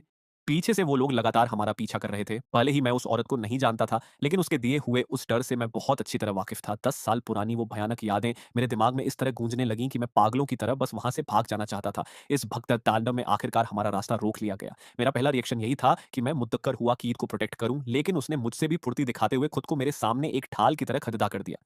वह सच में बहुत वफादार दोस्त था। अगले ही पल उन लोगों ने हम दोनों को दबोच लिया और मैं पूरी तरह लाचार हो गया। बचपन की वो डरावनी यादें मेरे दिमाग में फिर से तैरने लगी। तुम लाइफ में क्या कर सकते हो? तुम किसी भी चीज को प्रोटेक्ट नहीं कर सकते। तुम बस दूसरों की हमदर्दी के भरोसे जीना जानते हो। तुम इस दुनिया में जिंदा ही क्यों हो? तभी एक कड़ी डीटीएच का आवाज गूंजी। मैंने तुमसे कहा था ना कि कोई प्रॉब्लम हो तो लुआन का नाम ले लेना। थ्रू लुआन की यह आवाज उस वक्त मेरे लिए किसी भगवान के संदेश जैसी थी। इधर एक दूसरे बेसमेंट रूम में जब को लैंग ही को पता चला कि उस औरत की इतनी हिम्मत कि वह थान पर बुरी नजर डाले, तो उसका गुस्सा 7वें आसमान पर पहुंच गया। लैंग ही, हमारे पास जो भी सबूत हैं उन्हें पुलिस के हवाले कर दो ताकि उस औरत को कानून के मुताबिक सख्त से सख्त सजा मिले। बड़ी साहिबा, अंदर ये हंगामा कैसे हो गया? क्या आप लोग इतनी छोटी सी बात भी ठीक से नहीं संभाल सकती? ये मैक एनगॉक के लोग हैं। ये सुनते ही एनर का चेहरा पीला पड़ टीटीएच गया। मैक एनगॉक? हमारे लोगों की उसके आदमियों के साथ लड़ाई कैसे हो सकती है? अचानक मैक एनगॉक का क्रूर चेहरा याद आते ही वह कांप उठी। लैंग ही, प्लीज मुझे बचा लो। मैक एनगॉक बहुत जालिम इंसान है। वह बिना किसी वजह के कुछ भी कर सकता है। इस लाइन के लोग उससे कोई पंगा नहीं लेना चाहते। इसलिए मैंने को लैंग ही से रिक्वेस्ट की कि वह मेरे साथ चले ताकि मुझे थोड़ी हिम्मत मिल सके। इसे डरपोक होना नहीं कहते, इसे कहते हैं सही वक्त पर सही पावर का इस्तेमाल करना। मैंने सुना है कि यह सब उन 2 लड़ेकों की वजह से हुआ है। लुआन का ने खुद आगे बढ़कर मामला शांत कराया है। त्रियो लुआन की उम्र अब लगभग 50 साल होने वाली है। वह अभी तक इन चीजों से दूर क्यों नहीं रहते? उनका मुझ पर एक एहसान है, इसलिए मैं इस बात को इग्नोर नहीं कर सकती। ये लिफ्ट आज इतनी स्लो क्यों चल रही है? मैंने हुआ कीद को सहारा दिया और हम बहुत सावधानी से दरवाजे की तरफ बढ़े। ये सब मेरी वजह से हुआ था क्योंकि मुझे बचाने के चक्कर में हुआ कीद का पैर मुद्द गया था और उसे मोच आ गई थी। तभी अचानक एक हाथ ने मेरी कलाई को मजबूती से पकड़ टाच लिया। मैं पूरी तरह जम गया। मैंने सिर घुमाया तो देखा कि मेरे सामने को लैंग ही खड्डड़ ही थी और उसकी आंखों में मेरे लिए बहुत ज्यादा गुस्सा और चिंता साफ दिख रही थी। मेरे साथ चलो। बाहर तेज बारिश हो रही थी जिसने मुझे पल भर में पूरी तरह भिगो दिया। को लैंग ही ने कार का दरवाजा खोला और थोड़े गुस्से में चिल्लाई, जल्दी कार के अंदर बैठो। मेरा पूरा बदन पानी से तर था और मुझे डर था कि कहीं उसकी कार गंदी ना हो जाए, इसलिए मैं जानबूझकर सीट के एक कोने में सिमट कर बैठ गया। को लैंग ही ने खामोशी से कार का हीटर ऑन कर दिया। वह सचमुच एक बुद्धू लटेका था। शीशे से बाहर मैंने देखा कि त्रियुलवान ने हुआ कीत को कार में बिठाया। शायद वह उसे हॉस्पिटल ले जा रहे थे। मेरा बहुत मन था कि मैं भी उसके साथ जाऊं और उसकी कंडीशन देखूं, लेकिन तभी को लैंग ही ने ठंडे लहजे में ड्राइवर को हुक्म दिया, ड्राइवर चलो। जब हम घर पहुंचे तो को लैंग ही ने मेरे कीच टीएच से सने कपड़े देखे। वह सीधे आगे बढ़ी और उसने जबरदस्ती मेरे वो कपड़े उतार दिए और उन्हें एक कोने में फेंक दिया। ये बहुत गंदे हो चुके हैं। ये वही कपड़े थे जो उसने खुद बहुत प्यार से मेरे लिए चुने थे। क्या वह मुझसे नफरत करने लगी थी? मुझे हमेशा उसकी हर बात माननी होगी। मैं नहीं चाहता कि मिस को मुझे अपने से दूर कर दे। जाओ शॉवर ले लो। कोलैंग ही की इस शांत आवाज से उसकी फीलिंग्स का अंदाजा लगाना मुश्किल था। मैं एक बेजान पुतले की तरह चुपचाप वॉशरूम में चला गया और तब तक पानी के नीचे खड़ी डी आ रहा जब तक कि पानी ठंडा नहीं हो गया। क्या अभी तक तुम्हारा शॉवर खत्म नहीं हुआ? क्या तुम्हें बीमार पड्डी डीएचना है? मैंने वो नाइट सूट पहना जो नौकरों ने मेरे लिए रखा था और बहुत डरते डरते बाहर आया। तुम बार में क्यों गए थे? और क्या इस बुद्धू को अपने बाल सुखाना भी नहीं आता? मैंने घबराकर सफाई देने की कोशिश की। वह पता मुझे हुआ कीत ने भेजा था। वहां जाने से पहले मुझे नहीं मालूम था कि वह एक बार है। मुझे सच में सिटी सेंटर के इस एड्रेस और हाउस नंबर का अंदाजा नहीं था। वहां पहुंचने के बाद मुझे लगा कि कुछ गड्ढापटेच है, लेकिन मैं हुआ कीत को वहां अकेला छोड़कर वापस नहीं आ सकता था। हमारे थान को चाहने वाले भी काफी लोग हैं। पहले वह मान क्यों थी और अब यह हुआ कीत। उसने अपनी हथेली मेरी तरफ बढ़ाई। मैं डरते डरते उसके करीब गया और उसने मुझे सीधे अपने गले से लगा लिया। उसका गले लगाना मेरे ठंडे पड्डी डीएच चुके बदन को पल भर में गर्म कर गया। उसकी बाहों में मेरा बदन बिल्कुल कटक था, लेकिन को लैंग ही ने बहुत ही रिलैक्स होकर दराज से हेयर ड्रायर निकाला। चुपचाप बैठो, हिलना मत। वह बहुत ही सब्र के साथ और थोड़े अनाधिपन से मेरे बाल सुखाने लगी। मेरा ये डरा हुआ चेहरा देखकर वह धीरे से मुस्कुरा दी। तभी अचानक उसके दिमाग में कुछ धुंधली यादें बिजली की तरह कौन थी। एक छोटा सा बच्चा तेज बारिश में भाग रहा था। उसके सिर में एक असहनीय और तेज दर्द हुआ। मिस को, क्या हुआ आपको? शश, शोर मत करो। कोलैंग ही ने धीरे से अपना सिर मेरे कंधे पर रख दिया। मेरे बदन से आने वाली उस खास फीलिंग की वजह से उसका सिर दर्द धीरे धीरे कम होने लगा। वह हमेशा एक शांत रहने वाली लड़की थी, लेकिन इस वक्त वह बहुत ज्यादा परेशान लग रही थी। लेकिन थान सचमुच मेरी हर तकलीफ का सबसे बेस्ट इलाज है। सो जाओ। मेरे दिल में अभी भी थोड़ी बेचैनी थी, लेकिन मैं अचानक आई उस गहरी नींद को रोक नहीं पाया और बहुत जल्दी सो गया। थान, तुम आखिर अपने अतीत में किन चीजों से गुजर चुके हो? खैर छोड़ो। अब मुझे तुम्हारा पास्ट सर्च करने की कोई ज़रूरत नहीं है। मैं सच में तुम्हारे सामने हार मान चुकी हूँ। कल हुआ फैमिली की सगाई की पार्टी है। मैंने सारा प्लान सेट कर दिया है। बस अब उस ड्रामे के शुरू होने का इंतज़ार है। ये सब करते-करते आधी रात हो चुकी थी। को लैंग ही ने जैसे ही ईमेल सेंड किया और पीछे मुड़ कर देखा, तो मेरा चेहरा पूरी तरह लाल हो चुका था। मेरी सांसें बहुत तेज़ थीं और उसे कुछ गड़बड़ महसूस हुई। उसने अपना हाथ मेरे माथे पर रखा। इसे बहुत तेज़ बुखार है। ये खबर मिलते ही मंच गया तुरंत भागती हुई विला में आई। ये सब कैसे हुआ? मैंने तुम्हें पहले ही वार्निंग दी थी कि जब तक इसके बदन से वह नेगेटिव प्रेशर पूरी तरह खत्म नहीं हो जाता, इसका खास ख्याल रखना होगा। को लैंग ही ने मेरा हाथ मजबूती से पकड़ डीटीएच रखा था। उसकी आंखों में पछतावा और दर्द साफ दिख रहा था। इसके पीछे एक वजह है। मंच गया ने उसकी हालत देखी और एक ठंडी सांस ली। उसने अपने मेडिकल टूल्स निकाले और मेरा चेकअप करने लगी। लेकिन जब वह मेरा ब्लड सैंपल ले रही थी तो को लैंग ही की नजरें उस ब्लड ट्यूब पर टिक गई। उसकी यह नजर देखकर मंच गया ने पूछा, क्या हुआ? क्या तुम्हें इसमें कुछ अजीब नहीं लग रहा? मंच गया ने उस ट्यूब को ध्यान से देखा। काफी देर देखने के बाद उसने कहा, अजीब? इसमें क्या अजीब है? को लैंग ही ने बहुत ही श्योर होकर कहा, इसका ब्लड बाकी नॉर्मल लोगों से बहुत अलग है। मंच गया ने लाइट के सामने उस ट्यूब को अच्छे से चेक किया। इसके ब्लड का फ्लो और स्ट्रक्चर सचमुच आम लोगों जैसा नहीं है। ये काफी हैरान करने वाला है। मैं इसका लैब टेस्ट करूंगी, लेकिन ये बात यहाँ से बाहर किसी को पता नहीं चलनी चाहिए। उन लोगों के बारे में कुछ पता चला जो चुपके से हमारे खिलाफ साजिश रच रहे थे? अभी तक नहीं। मेरे ज्यादातर आदमी अभी भी देश से बाहर हैं। उन्हें वापस बुलाने में थोड़ा वक्त लगेगा, वरना मैं बहुत पहले ही उन गद्दारों को खींचकर बाहर ले आती। तो तुमने मुझे इस काम के लिए क्यों नहीं कहा? वहां के लोग हमेशा फ्री रहते हैं, खास तौर पर मूक त्यू त्यू। वह तो मेरे घर को पूरी तरह तहस नहस करने पर तुली है। अच्छे दोस्तों का इस्तेमाल ऐसी ही मुश्किल सिचुएशंस में किया जाता है, लेकिन तुम हमेशा मुझे ही इस काम के लिए क्यों आगे करती हो? खैर, ये दवाइयां मैं यहाँ रख रही हूँ, कल इसे ये मेडिसिन दे देना। इसका फिजिकल स्ट्रक्चर काफी अलग है, इसलिए इसे ठीक होने में थोड़ा वक्त लग सकता है। जरा रुको, अब क्या हुआ? मेरे सिर में फिर से दर्द हो रहा है। मुझे मानना पड़ेगा कि तुम दोनों सच में एक दूसरे के लिए ही बने हो। बीमार होने के लिए भी तुम दोनों ने एक ही वक्त चुना है। को लैंग ही ने उसे गुस्से में देखा। इस बार तुम्हें क्या याद आया? को लैंग ही ने अपनी आंखें सिकोड़े और उस याद को याद करने की कोशिश की। एक छोटा सा लड्डचका फटे पुराने कपड़ों में तेज बारिश के बीच चल रहा था और उसके हाथ में कोई चीज थी। कुछ और याद आया? बस इतना ही। मुझे नहीं मालूम कि वह लड्डेचका कौन था, वह कौन सी जगह थी, या वहां क्या हुआ था। पिछली बार मैंने तुम्हारा चेकअप किया था। तुम्हारी बॉडी बिल्कुल नॉर्मल है और तुम्हारी मेंटल कंडीशन में भी कोई प्रॉब्लम नहीं है। तो क्या ऐसा हो सकता है कि तुम सचमुच अपने पास्ट की किसी बात को पूरी तरह भूल चुकी हो? तुम्हारा मतलब है कि वह मेरे अतीत की कोई घटना थी जिसे मैंने भुला दिया है? नहीं, मैं ऐसा कुछ कभी नहीं भूल सकती। लैंग ही, इस दुनिया में कोई भी इंसान अपने पास्ट की हर छोटी से छोटी बात याद नहीं रख सकता। को लैंग ही खामोश रही। यह पहली बार था जब उसे खुद पर शक हो रहा था। क्या वह सचमुच अनजाने में अपने पास्ट का एक बहुत इंपॉर्टेंट हिस्सा खो चुकी थी? अगली सुबह अंकल ट्रान मेरे कमरे में आए। मिस्टर सो, बड्डी साहिबा ने मुझे आपको इन्फॉर्म करने के लिए कहा है कि आज रात आपको एक डिनर पार्टी में शामिल होना है, और उन्होंने खास तौर पर मुझसे कहा है कि मैं आपको शॉपिंग के लिए लेकर जाऊं। अंकल ट्रान ने देखा कि मैं काफी सोच में डूबा हुआ था, तो उन्होंने मुझे दिलासा दिया। साहिबा ने मुझसे यह भी कहा था कि वह कल की बात को लेकर आपसे बिल्कुल भी नाराज नहीं है, लेकिन अगर आप हमेशा इसी तरह उदास और परेशान चेहरा बनाकर रखेंगे तो वह सच में आपसे नाराज हो जाएंगी। Thank you uncle ट्रान। सच तो यह था कि मैं हुआ कीत और त्रियुलवान को लेकर काफी परेशान था। भले ही सुबह हुआ कीत ने मुझे मैसेज करके बता दिया था कि वह ठीक है, लेकिन फिर भी मेरा दिल नहीं मान रहा था और मेरा मन बार बार हॉस्पिटल जाकर उन दोनों को देखने का कर रहा था। अगले ही पल मैं शॉपिंग मॉल के गेट पर अकेला खड़ी डीटीएच था। मेरी वो सोशल एंग्जाइटी फिर से वापस आ गई थी। ये अनजानी जगह और आसपास की बीटीटीएच देखकर मैं डर रहा था और सोच रहा था कि क्या मुझे यहाँ से वापस चले जाना चाहिए। तुम अकेले यहाँ खड़ी होकर क्या सोच रहे हो? मैंने अपनी आदत के मुताबिक तुरंत पीछे मुद्दक कर देखा और अनजाने में मेरा पैर उस शख्स के पैर पर डीटीएच गया। मेरा बैलेंस बिगड़ा और मैं सीधे सामने वाले की बाहों में जा गिरा। आसपास लोगों की काफी भीड़ थी। मैं बहुत ज्यादा असहज हो गया। मैंने तुरंत खुद को अलग किया और बार बार कहने लगा, आई एम सॉरी मिस। हमेशा अपने मुंह पर यह सॉरी कहना बंद करो। मैं इसे सुनकर पूरी तरह पक चुकी हूँ। उसका मुंह भले ही मुझे डांट रहा था, लेकिन उसकी आंखों में मेरे लिए एक प्यारी सी मुस्कान थी। उसने मेरे इन सिंपल कपड़ों को देखा और फिर मेरा हाथ पकड़कर सीधे मॉल के अंदर खींच लिया। चलो मिस को, क्या आप सचमुच मुझसे नाराज नहीं है? थान, जब तुम मेरे सामने आते हो तो तुम्हारा यह असली रूप कहाँ छिप जाता है?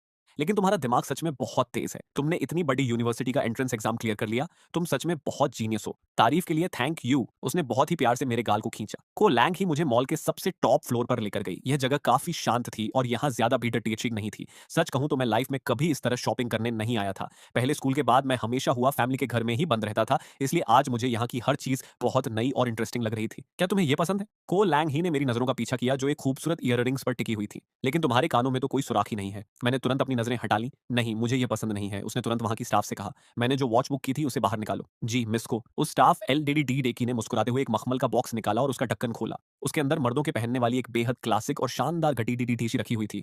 क्या यह पसंद आई? ये वही घड़ी है जिसे मैंने हमारी पहली मुलाकात के अगले ही दिन खास तौर पर ऑन ऑर्डर देकर बनवाया था। मैं इसे तुम्हें एक वेलकम गिफ्ट के रूप में देना चाहती हूँ। मैं इसे स्वीकार नहीं कर सकता। तुमने ये नहीं कहा कि तुम्हें ये पसंद नहीं है, इसका मतलब है कि तुम्हें ये बहुत पसंद आई है। ये वॉच मैंने खास तौर पर तुम्हारे लिए ही डिजाइन करवाई है। ये बहुत ज्यादा महंगी है। थान, ऐसा लगता है कि तुम्हें मेरी प्रॉपर्टी और रईसी का ठीक से अंदाजा नहीं है। मेरे दिमाग में अचानक को फैमिली की दादी जी की कही बातें गूंज उठी। मिस को पैसों का इस्तेमाल सही जगह पर होना चाहिए, इसे पैक कर दो, फिक्र मत करो, ये बस एक नॉर्मल शॉपिंग है। मेरी हिचकिचाहट को दूर करने के लिए को लैंग ही मुझे पूरे मॉल में घुमाने लगी। इस बार उसने मुझसे कुछ नहीं पूछा, बस मेरी आंखें जिस भी चीज पर एक पल के लिए रुकती वह सीधे कहती, इसे पैक कर दो। मैंने देखा कि वह बिना अपनी पलकें झपकाए लगातार अपना कार्ड स्वाइप कर रही थी। मैंने शर्म के मारे अपना सिर झुका लिया और आगे कहीं भी देखने की हिम्मत नहीं की। तभी हम दोनों प्रीमियम सूट्स के सेक्शन की तरफ पहुंच गए। को लैंग ही की नजर एक बेहद खूबसूरत पार्टी ड्रेस पर टिक गई। मिस को, आई एम सॉरी, इस ड्रेस का ऑर्डर पहले ही किसी और ने दे दिया है। किसने दिया है? ये ऑन ऑर्डर हुआ फैमिली के हुआ चिन्हकीयत का है। आज रात अपनी सगाई की पार्टी में वह यही पहनने वाले हैं। ये सुनकर को लैंग ही के चेहरे पर एक दिलचस्प मुस्कान आ गई। उसने तुरंत अपना फोन निकाला और किसी को कॉल मिलाया। दूसरी तरफ का सीन, क्या तुम मुझे इस एन वक्त पर बता रहे हो कि स्टॉक खत्म हो गया है? चिन्हकीयत, तुम इतने हाइपर क्यों हो रहे हो? मुझे तो समझ नहीं आता। एक ही बाप की औलाद होने के बाद भी थान इतना शांत और साफ सुथरा है, और तुम्हारा स्वभाव इतना चिड़चिड़ा और गुस्सैल क्यों है? अब गुस्सा थूको भी।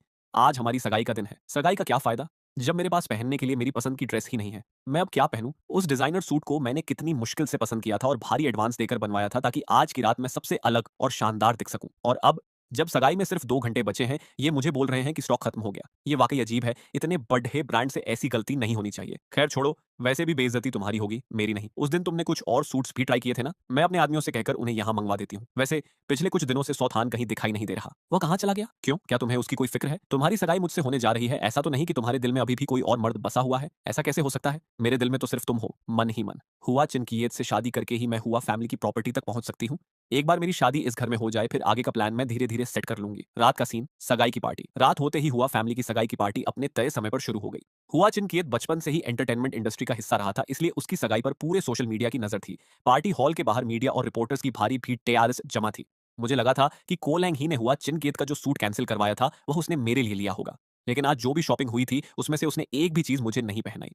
कोलैंग ही ने अपने पर्सनल वार्डरोब से मेरे लिए एक बेहद आलीशान और कीमती सूट चुना था। जब मैंने उसे पहना तो मुझे अंदर से अजीब लग रहा था कि मुझ जैसा मामूली लड्डे इतने महंगे कपड़ों के काबिल नहीं है। थान, अपना सिर ऊपर उठाओ और सीना तान कर चलो। मेरा मर्द इस तरह डरा सहमा और कमजोर नहीं दिख सकता। जैसे ही हम दोनों ने हॉल में एंट्री ली, पूरे हॉल की नजरें हम पर टिक गई। ये लड्डच का कौन है? ये तो दिखने में बेहद हैंडसम और अट्रैक्टिव है। इसके साथ जो लड्डच की है वह को फैमिली की 7वीं मिस को लैंग ही है ना? लेकिन ये लड्डच का कौन है? क्या कोई इसे जानता है? कोई नया स्टार है क्या? नहीं, पहचान में तो नहीं आ रहा। शायद को लैंग ही इसे अपने साथ विदेश से लेकर आई है। आसपास के लोगों में फुसफुसाहट शुरू हो गई। यहां तक कि लाइव स्ट्रीम देख रहे दर्शकों का ध्यान भी हुआ चिन्हकीत से हटकर हम दोनों पर आ गया।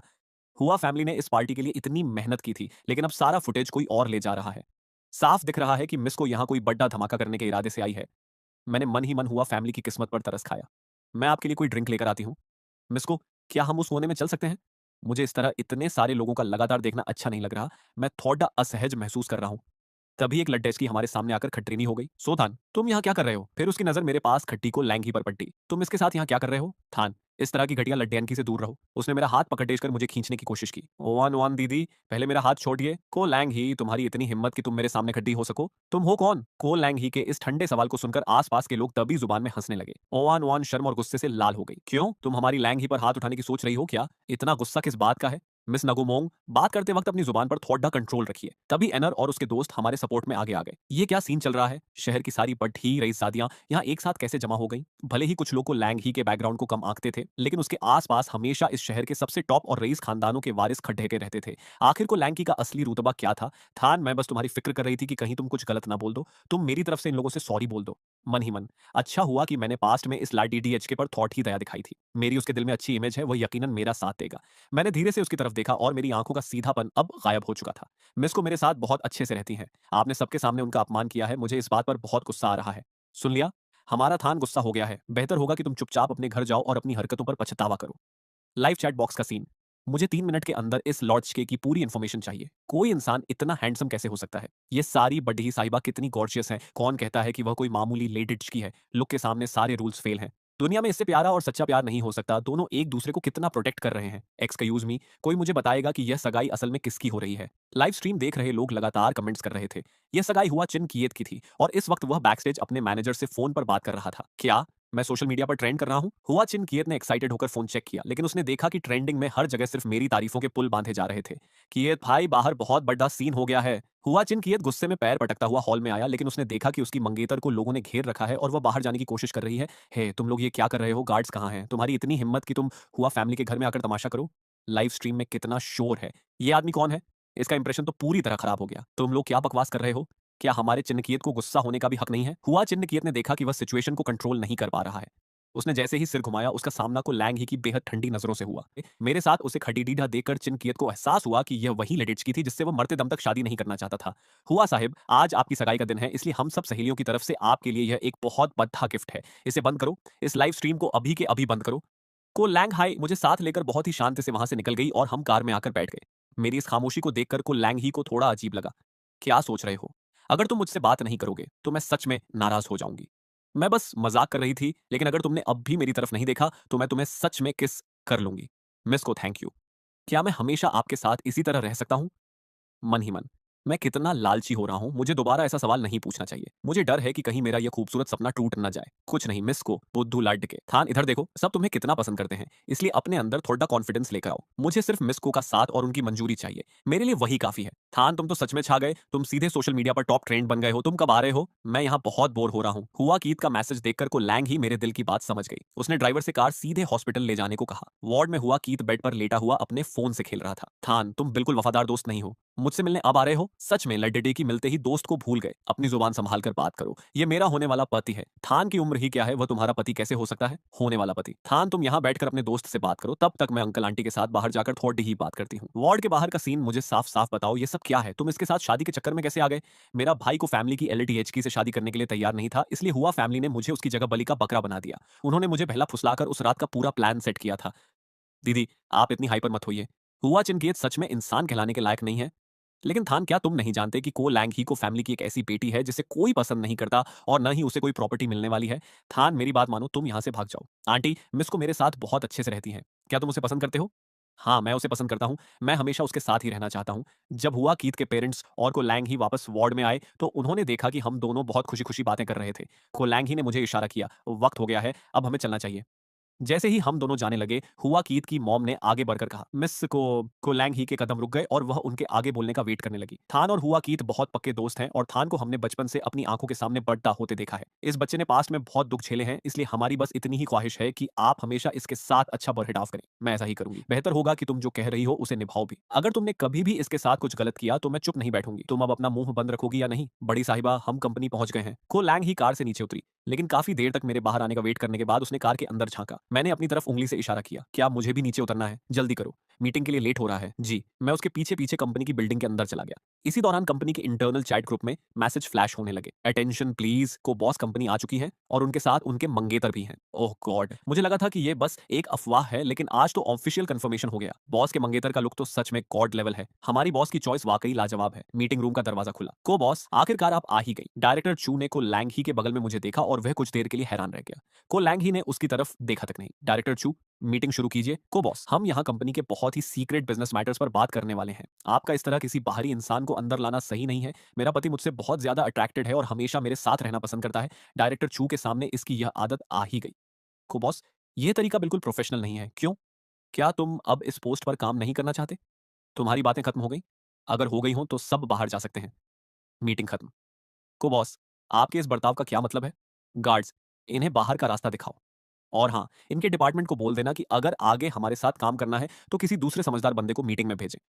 मिस को, मेरी कॉलेज की पढ़ाई अब शुरू होने वाली है। बहुत मुश्किल से मेरा एडमिशन हुआ है। थान, खुद पर थोड़ा भरोसा रखो। कॉलेज का माहौल बिल्कुल नया होगा, पता नहीं तुम वहां एडजस्ट कर पाओगे या नहीं। मेरा सोचना थोड़ा अलग है। तुम्हारे कॉलेज जाने के बाद पता नहीं मिसको के आसपास कितने लड्डेज के लाइन लगाकर खठेरे हो जाएंगे। मिस को, अगर कॉलेज की फीस टाइम पर जमा नहीं हुई तो मैं पढ़ाई नहीं कर पाऊंगा। बुद्धू लाड के, जब तक तुम मुझे अपना कार्ड नंबर नहीं दोगे मैं तुम्हारी फीस कैसे भरूंगी? ओह शिट, उस वक्त हुआ फैमिली के लोगों ने मुझे कॉलेज जाने से रोकने के लिए मेरा एडमिशन लेटर और मेरे सारे पैसे छीन लिए थे। कॉलेज की फीस का बैंक कार्ड भी उसी सामान के साथ है। मिस को, मेरा सारा सामान हुआ फैमिली के लोगों ने अपने पास छिपा कर रख लिया है। कोई बात नहीं, मैं अभी तुम्हारे साथ हुआ फैमिली के घर चलती हूँ और तुम्हारा एडमिशन लेटर वापस लेकर आती हूँ। तुम यहाँ मेरा वेट करो, मैं बस अपना काम निपटा कर आती हूँ। जी ठीक है। हुआ फैमिली का घर, तुम्हें अंदाजा भी है कि बाहर लोग तुम्हारे बारे में क्या बातें कर रहे हैं। तुमने हुआ फैमिली की बची कुची इज्जत भी मिट्टी में मिला दी है। चिनकियत आपका ही बेटा है। इस वक्त यह सोचने के बजाय कि इस प्रॉब्लम को कैसे सॉल्व करना है, उसे डांटने से क्या फायदा होगा? मालिक, सो थान वापस आया है। तुमने क्या कहा? उसकी इतनी हिम्मत कि वह अपना ये मनहूस चेहरा लेकर वापस यहाँ आए। आज तो मैं उसे ऐसा सबक सिखाऊंगा कि वह याद रखेगा। मालिक, उनके साथ को फैमिली की बड़ी मिस भी आई है। वो सिर्फ 2 लोग ही तो हैं, तुम इतना डर क्यों रहे हो? मैं डरना नहीं चाहता मालिक, लेकिन उनके साथ बाहर गार्डियों और गार्ड्स की एक बहुत बड़ी फौज खड़ी है। को लैंग ही मुझे साथ लेकर सीधे घर के अंदर आई। थान के कमरे का जितना भी सामान है उसे पैक करो और यहाँ से बाहर ले चलो। और हाँ, थान की मॉम का वो लॉकेट कहाँ है जो वह उसके लिए छोड़ ढाकर गई थी? वह कोई इतना कीमती लॉकेट नहीं था। मैंने कुछ दिनों पहले ही उसे एक ऑक्शन में बेच दिया। जब मेरी मॉम का देहांत हुआ था तब मैं बहुत छोटा था और मेरे पास उनकी कोई याद नहीं थी। क्या सच में मॉम ने मेरे लिए कोई निशानी छोड़ ही थी? इसका मतलब मेरी मॉम इस दुनिया से पूरी तरह गायब नहीं हुई थी। तुम्हारी मॉम ने कोई लॉकेट नहीं छोड़ा था? वह तो तुम्हारी आंटी जुआंग का था। हाँ, हाँ, बिल्कुल, वह मेरा ही था। उन दोनों के चेहरे का डर साफ बता रहा था कि वे झूठ बोल रहे थे। तो इसका मतलब ये आदमी झूठ बोल रहा है? तुम क्या करने वाली हो? मैंने कोई झूठ नहीं बोला। मालिक प्लीज मुझे बचाइए। थान, तुम तो मुझे अपना बड़ा भाई मानते थे ना? प्लीज अपनी मिस से कहकर मुझे माफ करवा दो, मन ही मन। वह जानता था कि मेरा दिल बहुत कमजोर है और मैंने हमेशा उन्हें अपना परिवार माना था ताकि मुझे इस घर से बाहर न निकाला जाए। उस वक्त मैं उनकी हर बात मानने के लिए तैयार रहता था। भाई, मेरी मॉम का सिर्फ एक ही बेटा था और वह मैं हूँ। मेरा कोई बड़ा भाई नहीं है। और उस रात के बाद से मेरा कोई बाप भी नहीं रहा। को बड़ी मिस, प्लीज मेरे बेटे को छोड़ बेच दीजिए। मैं सब सच सच बताने के लिए तैयार हूँ। वह लॉकेट सच में सोथिन थान की मॉम का ही था जो वह थान के लिए छोड़ बेच कर गई थी, और उनका बाकी का पुराना सामान हमारे पुश्तैनी गांव वाले घर में रखा हुआ है। और हाँ, वहाँ एक बहुत ही खूबसूरत बॉक्स भी है जिस पर कीमती रत्न जड्डे हुए हैं। सोथियन ने कहा था कि यह बॉक्स सिर्फ थान के लिए है और इसे कभी नहीं खोलना है। लेकिन उस वक्त मुझे पैसों की जरूरत थी, इसलिए मैंने उसे बेच दिया। वह सामान मॉम ने मेरे लिए छोड़ा था। इसका मतलब मॉम मुझसे बहुत प्यार करती थी। अगर वह आज जिंदा होती तो वह भी मुझे हुआ चिनकियत की तरह बहुत सारा प्यार और लाड प्यार देती। यकीनन ऐसा ही होता। लेकिन इन लोगों ने मॉम की आखिरी निशानियों को भी मुझसे छिपाया और बेच दिया। थान को लैंग ही की आवाज मेरे कानों में गूंजी। थान, चलो हम घर चलते हैं। पहले घर चलो मिस को। मैं आपसे एक रिक्वेस्ट करना चाहता हूँ, क्या आप मेरी मॉम की वो निशानियां ढूंढने में मेरी हेल्प करेंगी? प्लीज मिस को। बिल्कुल। जो चीज थान के लिए इतनी इंपॉर्टेंट है वह चाहे दुनिया के किसी भी कोने में क्यों ना हो, मैं उसे ढूंढ कर रहूंगी। वापस विला का सीन। बड़ी साहिबा, ये एक इनविटेशन कार्ड आया है। अंकल ट्रान के हाथ में वो मुड़ा तुड़ा कार्ड देखकर को लैंग ही को याद आया। कल जब ये चैरिटी इनविटेशन आया था तो वह किसी ऐसे शख्स से नहीं मिलना चाहती थी जो वहां आने वाला था, इसलिए उसने उसे मोड़ कर डस्टबिन में फेंक दिया था। उसे अंदाजा नहीं था कि अंकल ट्रान ने उसके लिए उसे कचरे से वापस निकाल लिया होगा। उसने बहुत ही शांत रहकर वह कार्ड लिया और अपना सिर हिलाया। तभी पास का दरवाजा खुला और मैं नए कपड़े ढीए पहनकर बाहर आया। को लैंग ही ने मेरी तारीफ करने में कोई कंजूसी नहीं की। तुम बहुत हैंडसम लग रहे हो, चलो चलते हैं। पार्टी हॉल का सीन। पता नहीं यह कौन लोग हैं जो इस एन वक्त पर आ रहे हैं। यकीनन कोई छोटे मोटे स्टार्स होंगे जिन्हें तमीज नहीं है। इतनी इंपॉर्टेंट पार्टी में बिल्कुल लास्ट मिनट पर आ रहे हैं। अंदर जाते ही इन्हें अपनी औकात का एहसास हो जाएगा।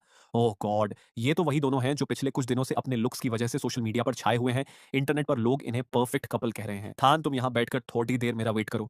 मैं पहली बार इस तरह की हाई क्लास पार्टी में आया था, इसलिए मैंने खुद को बहुत नॉर्मल दिखाने की कोशिश की और मन ही मन दुआ करने लगा कि कोई मेरी तरफ ध्यान ना दे। हाँ वो भाई देखो, किसी ने आपके जैसी सेम टू सेम ड्रेस पहनी है। ऐसा कैसे हो सकता है? ये एक लिमिटेड एडिशन सूट है, पूरे देश में ऐसा सिर्फ एक ही पीस है। उसने एक ठंडी सांस ली और सीधे मेरे सामने आकर खड़े टीटा हो गया। हे लड्डके, तुम्हारी हिम्मत कैसे हुई ये फेक सूट पहनकर यहाँ आने की, वो भी इतनी बड़ी पार्टी में? मैं एक पल के लिए घबरा गया और इससे पहले कि मैं कुछ समझ पाता वह मेरे बिल्कुल करीब आ चुका था। तुमसे ही बात कर रहा हूँ, सुनाई नहीं दे रहा? सो थान, बहुत मुश्किल से तुम्हें एक बार अच्छे कपड़े टीढ़े पहनने का मौका मिला है ना? वैसे सौ थान जैसा लटेज का इस लेवल की पार्टी में कैसे आ सकता है? क्या हुआ अंकल, उसे अपने साथ यहाँ लेकर आए हैं? क्या बात है, मैं ली हाओ वू को बहुत अच्छी तरह जानता था। वह हुआ चिनकियत का बहुत पक्का दोस्त था, या यूं कहें कि उसका चमचा था। पास्ट में हुआ चिनकियत ने मुझे जितनी भी तकलीफें दी थी उनमें से ज्यादातर काम इसी ने किए थे। मैं इससे कोई बात नहीं करना चाहता था। मैं भी सोचूं कि इतना घटिया टेस्ट किसका हो सकता है तो वो तुम हो। तुम्हारी मॉम एक छोटे से गांव की रहने वाली गंवार औरत थी, तो तुम्हारे जैसा बदतमीज बेटा पैदा होना लाजमी है। वैसे भी तुम्हारी माँ तो बहुत पहले ही मर चुकी थी, संस्कार कहाँ से आते? मैं जानता था कि उसकी जुबान बहुत गंदी है, लेकिन आज उसने मेरी मॉम का अपमान करने की हिम्मत की थी। सबके सामने किसी की मॉम के बारे में ऐसी बकवास करना। क्या आपके पास बहुत अच्छे संस्कार हैं? क्या आपको किसी ने तमीज नहीं सिखाई? लेडीज एंड जेंटलमैन, जरा इधर देखिए। यह सो थान है जो घर पर अपनी सौतेली मॉम्स ऑफ अपने बड़े भाई को हमेशा परेशान करता था। मैंने देखा कि आसपास के लोग हमारे बारे में फुसफुसाने लगे थे, और आज यह लड़का इस पार्टी में एक फेक डिजाइनर सूट पहन कर आया है। ये फेक नहीं है। मैं उसको मेरे लिए कभी कोई फेक चीज नहीं चुन सकती। अभी भी अपनी गलती मानने को तैयार नहीं हो? क्या तुम्हें मालूम है कि पूरे देश में इस डिजाइन का सिर्फ एक ही ओरिजिनल पीस है? तुम्हारा ये सूट कहां से आया? अगर इसका सिर्फ एक ही पीस है तो फिर आपने यकीनन इस लडचके का सूट ही फेक है। हाउ वो भाई का सूट नकली नहीं हो सकता। ली हाउ वू की आंखों में एक पल के लिए घबराहट दिखी। मैं भला कोई फेक सूट क्यों खरीदूंगा? अच्छा, तो आपका मतलब है कि मैं खुद अपने ही बनाए डिजाइन को नहीं पहचान सकती? क्या तुमने क्या कहा? क्या इस लिमिटेड एडिशन सूट का डिजाइन खुद को लैंग ही ने तैयार किया था? थान, पार्टी अभी काफी लंबी चलेगी, तुम पहले थोड़ा कुछ खा लो। मैंने उस लडचकी की तरफ देखा और मेरे दिल का गुस्सा अब पूरी तरह से लाचारी और आंसुओं में बदलने लगा था। ली हाउ वू को अब एहसास हुआ कि वह कौन थी। तुमको लैंग ही हो? क्या यह को फैमिली की वही सातवीं बेटी नहीं है जिसे कोई पसंद नहीं करता? ऐसा मत कहो, आजकल इसके कॉन्टेक्ट्स काफी अच्छे चल रहे हैं। उससे क्या फर्क पड़ जाता है? एक बार को फैमिली की दादी जी ने अपना हाथ खींच लिया तो ये कहीं की नहीं रहेगी। ये सब बातें सुनकर मेरे हाथ की मुट्ठी कसने लगी, लेकिन तभी को लैंग ही ने मेरा हाथ पकड़ टीएच लिया। उसके चेहरे की शांति पर इन लोगों की बकवास का कोई असर नहीं हो रहा था। तुमने अभी कहा ना कि ये सूट फेक है और ये डिजाइन मेरा नहीं है। क्या तुम्हें मेरी बात समझ नहीं आ रही? ली हाओ वू को लैंग ही के इस कड़ी डीएचए के अंदाज के सामने चुप हो गया। बहुत अच्छे, एक तो फेक कपड़े पहन कर आया है और दूसरी झूठ बोलने में माहिर है। तुम्हारी यह हिम्मत कि तुम खुद को इस सूट का डिजाइनर बता रही हो, तुम्हारा कॉन्फिडेंस सच में तारीफ के काबिल है। तभी इस पार्टी के होस्ट डुओंग चिन नगवान आगे बढ़े। मिस को, आप आ गई। मन ही मन मैं बस अपना सामान लेकर यहाँ से निकलना चाहती थी, लेकिन आखिरकार हमारा सामना हो ही गया। मिस्टर दुओंग, ये मेरा मंगेतर है, सोथान। डुओंग चिन नगवान के चेहरे की मुस्कान वहीं जम गई। मंगेतर, क्या को लैंग ही लड़कियों और लड़कियों से हमेशा दूरी बनाकर नहीं रखती थी? नहीं, मैं इस छोटे से लड्डे से हार नहीं मान सकता। मिस को, ऐसा लगता है कि आप यहाँ किसी प्रॉब्लम में फंसी हुई हैं। वैसे ये लड्डी का कौन है? मैंने तो इसे अपनी पार्टी में इनवाइट नहीं किया था। मिस्टर दुओंग, ये लड्डेज का आपकी इस शानदार पार्टी में एक डुप्लीकेट सूट पहनकर आया है। मुझे तो शक है कि इसका इनविटेशन कार्ड भी नकली है। अच्छा, तो तुम्हारी नजर में फेक कपड़े पहनने वाले के साथ क्या ट्रीटमेंट होना चाहिए? इसे तुरंत इस पार्टी से बाहर निकाल देना चाहिए और हमारे सर्कल की किसी भी पार्टी में इसके आने पर हमेशा के लिए बैन लगा देना चाहिए। दुओंग चिन नगुआन ने अपना सिर हिलाया और सहमति दी। मैंने भी यही सोचा था। गार्ड्स कहाँ हैं? इस महाशय को तुरंत बाहर का रास्ता दिखाइए। हे, तुम लोग ये क्या कर रहे हो? मैंने इसे बाहर निकालने के लिए कहा था, मुझे नहीं। उसे बाहर निकालो। ली हाओ वू ने घबराकर मदद के लिए दुओंग चिन नगवान की तरफ देखा, जो खुद उस सूट के असली डिजाइनर के सामने बेबस खटखटा था। तुम्हारी इतनी हिम्मत कि तुम एक फेक सूट पहनकर यहाँ आओ और दूसरों पर झूठा इल्जाम लगाओ? ली हाओ वो पूरी तरह सन्न रह गया। ऐसा कैसे हो सकता है? क्या इस सूट का डिजाइनर कोई इंटरनेशनल मास्टर नहीं था? मैं तो बस को फैमिली की एक मामूली और गुमनाम सातवीं बेटी हूँ। आपकी इस तारीफ के लिए थैंक यू। मास्टर कहलाने के काबिल तो मैं नहीं हूँ, ये बस मेरा एक छोटा सा शौक है। नहीं, ये नामुमकिन है। इस सूट को खरीदने के लिए मैंने 10 लाख रुपए से ज्यादा खर्च किए हैं। ये फेक कैसे हो सकता है? आसपास खैटिडिन लोग अब ली हाओ वू पर खुलकर हंसने लगे और आपस में कानाफूसी करने लगे। कितना गंवार है। सिर्फ 10 लाख रुपए में कोई ऐसा ओरिजिनल सूट खरीद सकता है क्या? देखो तो, खुद चोर है और दूसरों पर उंगली उठा रहा था। और वैसे भी फेक तो आखिर फेक ही होता है। उस लाट डचके को देखो, उसने ओरिजिनल पहना है तो उसका लुक कितना गॉर्जियस और क्लासिक लग रहा है।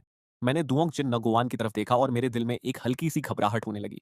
मिस को और ये आदमी एक दूसरे को काफी अच्छे से जानते थे। यकीनन मिस को जैसी परफेक्ट लाडी डेचकी के आसपास हमेशा ऐसे ही रईस और कामयाब मर्द रहते होंगे। क्या सोच रहे हो? भीड़ के हटते ही को लैंग ही ने मेरा हाथ पकड़ा और मुझे अपने पास सीट पर बिठाया। मिस को सच में बहुत टैलेंटेड है। थान, तुम मुझसे इसलिए नाराज हो क्योंकि मैंने तुम्हें पहले नहीं बताया, या फिर तुम्हें जलन हो रही है? ये सोचते ही को लैंग ही का मूड बहुत अच्छा हो गया। थान, तुम्हारे तो वो वार्डरोब के सारे कपड़े डीडे खुद मैंने अपने हाथों से डिजाइन किए हैं, समझे? वो सारे के सारे सूट मेरे ही बनाए हुए हैं। टुओंग चिन नगुआन असल में इस पार्टी के जरिए को लैंग ही के करीब आना चाहता था, लेकिन पलक झपकते ही को लैंग ही वहां से गायब हो गई। और जब उसने उसे ढूंढा तो उसने ये सीन देखा। उसकी यादों में जो लड डचकी हमेशा बर्फ की तरह ठंडी और दूर रहने वाली थी, वह इस वक्त अपने पास बैठे लड डके को देखकर इतनी प्यारी मुस्कान बिखेर रही थी और उसकी आंखों में सिर्फ नरमी थी। दुओंग चिन नगुआन का दिल एक पल के लिए बैठ गया और फिर वह पूरी तरह जलन से भर उठा। उसने तुरंत अपने असिस्टेंट को पास बुलाया और उसके कान में कुछ हिदायतें दी। स्लैश ऑक्शन का सीन पार्टी के अगले हिस्से में नीलामी शुरू हुई। लेडीज एंड जेंटलमैन, अगला आइटम हुआ फैमिली के छोटे साहब हुआ चिनकेत की तरफ से डोनेट किया गया एक बेहद जेट पेंडेंट है। इसका टेक्सचर बहुत ही नाजुक है और इस पर बहुत ही बारीक नक्काशी की गई है। और सबसे खास बात, ये लॉकेट खुद हुआ साहब हमेशा अपने पास रखते थे। इसकी शुरुआती कीमत 50 लाख रुपए से शुरू होती है। 1 करोड़ रुपए। दुओंग चिन नगोआन ने सीधे बोली लगाई। सब लोग हैरान होकर पीछे मुद्दरने लगे कि आखिर वह कौन बेवकूफ है जो इस मामूली लॉकेट के इतने पैसे दे रहा है। पूरे हॉल में सन्नाटा पसर गया। 1 करोड़ रुपए एक बार, 1 करोड़ रुपए 2 बार, 1 करोड़ रुपए। हाथ में पकड्ढा छोटा हथौड़ा जैसे ही ऊपर उठा, उसने एक चाल चली। 1 करोड़ रुपए और 1 रुपया। उसने बहुत ही घमंड से अपना सिर घुमाया और को लैंग ही को चिढ़ाने के लिए आंख मारी, लेकिन उसने देखा कि को लैंग ही ने उसकी तरफ नजर उठाकर देखा तक नहीं। 5 करोड़ रुपए। को लैंग ही ने बिना किसी हिचकिचाहट के अपना बोर्ड ऊपर उठा दिया। ये देखकर मेरी हथेलियों में पसीना आ गया। 5 करोड़ रुपए। बाद में मुझे ये सारे पैसे मिस को वापस लौटाने होंगे, लेकिन क्या मैं कभी इतने पैसे चुका पाऊंगा? डुओंग चिन नगोआन के चेहरे की मुस्कान गायब हो गई। नीलामी खत्म हो चुकी थी। थान, जाओ और उस लॉकेट को रिसीव कर लो। मिस्टर डुओंग, ऐसा लगता है कि आजकल आपके पास बहुत ज्यादा फालतू वक्त है। मैं फ्री नहीं हूं लैंग ही। मुझे तुमसे बहुत इंपॉर्टेंट बात करनी है। ये तो बहुत अच्छी बात है क्योंकि मुझे भी मिस्टर डुओंग से कुछ कहना है। तो फिर चलो किसी दूसरी शांत जगह पर चलकर बात करते हैं। मिस्टर डुओंग, मैं अब एक मंगेतर वाली लाड डच की हूँ। अगर आपकी किसी हरकत की वजह से मेरे मंगेतर का मूड खराब हुआ तो मेरा बर्ताव आपके साथ पहले जैसा नॉर्मल नहीं रहेगा। सालों पहले मैंने को लैंग ही को हासिल करने के लिए ना जाने कितने जाल बुने थे और कितनी साजिशें रची थीं। भले ही बाद में मेरे घर के बड्डों ने मुझे जबरदस्ती रोक दिया था, लेकिन मेरा दिल आज भी हार मानने को तैयार नहीं है। लैंग ही, उस वक्त जो कुछ भी हुआ वह मेरी गलती थी। क्या तुम मुझे खुद को साबित करने का एक और मौका नहीं दे सकती?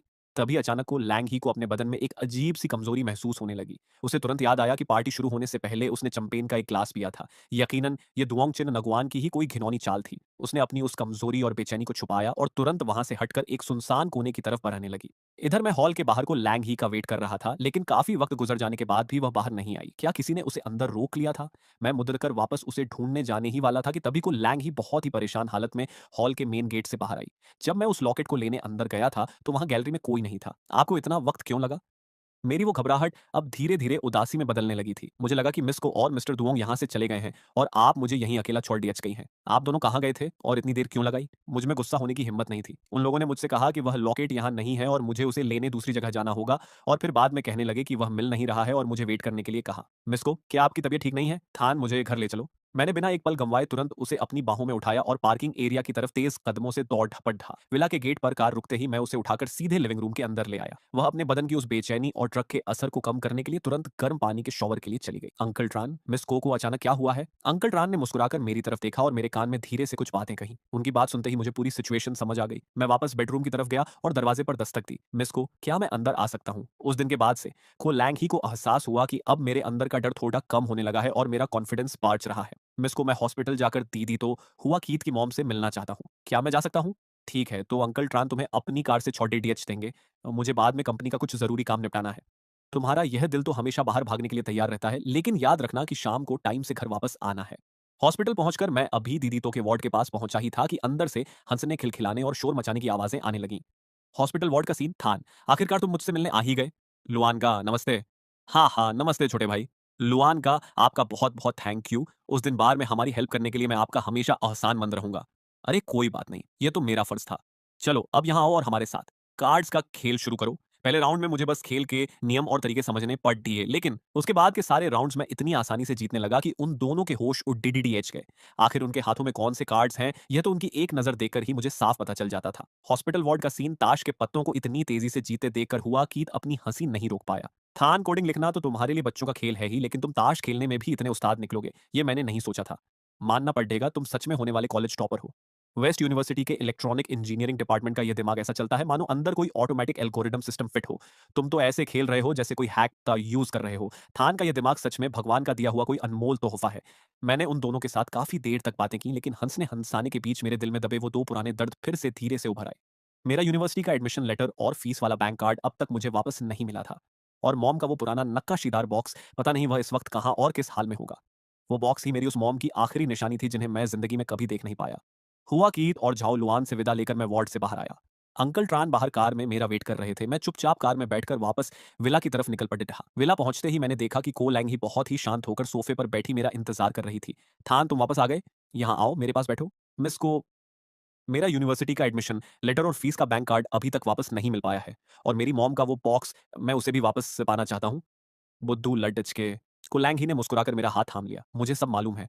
आगे से तुम्हें कोई भी बात मुझसे छिपानी नहीं है, समझे? अकेले अकेले सारा बोझ उठाने की कोई जरूरत नहीं है। तुम्हारा एडमिशन लेटर मैंने तानसांग को अपनी टीम के साथ हुआ फैमिली के घर भेजा था। कल सुबह वह तुम्हारे हाथों में होगा। और जहां तक तुम्हारी मॉम के उस बॉक्स की बात है, मेरे आदमियों ने उस कलेक्टर से कांटेक्ट कर लिया है। बहुत जल्द उसे पूरी हिफाजत से खरीदकर तुम्हारे पास पहुंचा दिया जाएगा। मिस को, एक बार मेरा कॉलेज शुरू हो जाए तो मैं पूरी जान लगाकर अपनी रिसर्च और प्रोजेक्ट्स पर काम करूंगा। आप मेरे लिए जितने भी पैसे खर्च कर रही हैं, मैं वादा करता हूं कि एक एक रुपया आपको वापस लौटा दूंगा। हम दोनों के बीच इस तरह की पराई बातें करने की कोई जरूरत नहीं है। तुम वो शख्स हो जिसे मैंने अपने दिल में जगह दी है, इसलिए तुम्हारी हर ख्वाहिश अब मेरी अपनी जिम्मेदारी है। वैसे अभी अंकल ट्रान मुझे बता रहे थे कि तुम्हारा लॉजिकल दिमाग बहुत शानदार है। अगर तुम इलेक्ट्रॉनिक इंजीनियरिंग में आगे बढ़ोगे तो तुम सच में पूरी दुनिया में अपना नाम रोशन करोगे। मैंने अंकल ट्रान को अपने दिल का वो पुराना डर और घबराहट बताई थी जो मुझे अक्सर बेचैन कर देती थी। फिक्र मत करो, डॉक्टर मान गया तुम्हारी मेडिकल रिपोर्ट्स चेक कर रही हैं।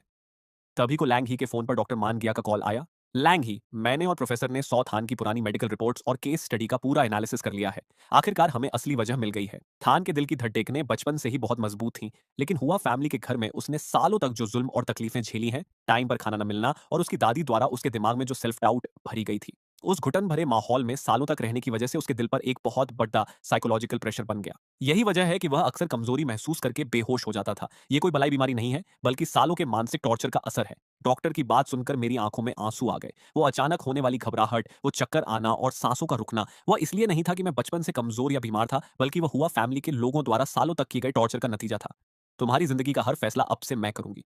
आज के बाद तुम्हें कभी भी अकेले किसी भी चीज को सहने की जरूरत नहीं है। मैंने डॉक्टर मान गया से कहकर तुम्हारे लिए एक खास आयुर्वेदिक हर्बल टॉनिक तैयार करने को कहा है, जिससे तुम्हारी सेहत धीरे धीरे पूरी तरह ठीक हो जाएगी। थान, अब सब ठीक है। तभी तान सांग तेजी से कमरे के अंदर आया। बड़ी साहिबा को फैमिली की ओल्ड लेडी दादी के खिलाफ सारे सबूत मिल चुके हैं। वह को फैमिली के मेन बिजनेस और एसेट्स को धोखे से बाहर ट्रांसफर करने की कोशिश कर रही थी और बाहरी दुश्मनों के साथ मिलकर हमारे खानदान को नुकसान पहुंचा रही थी।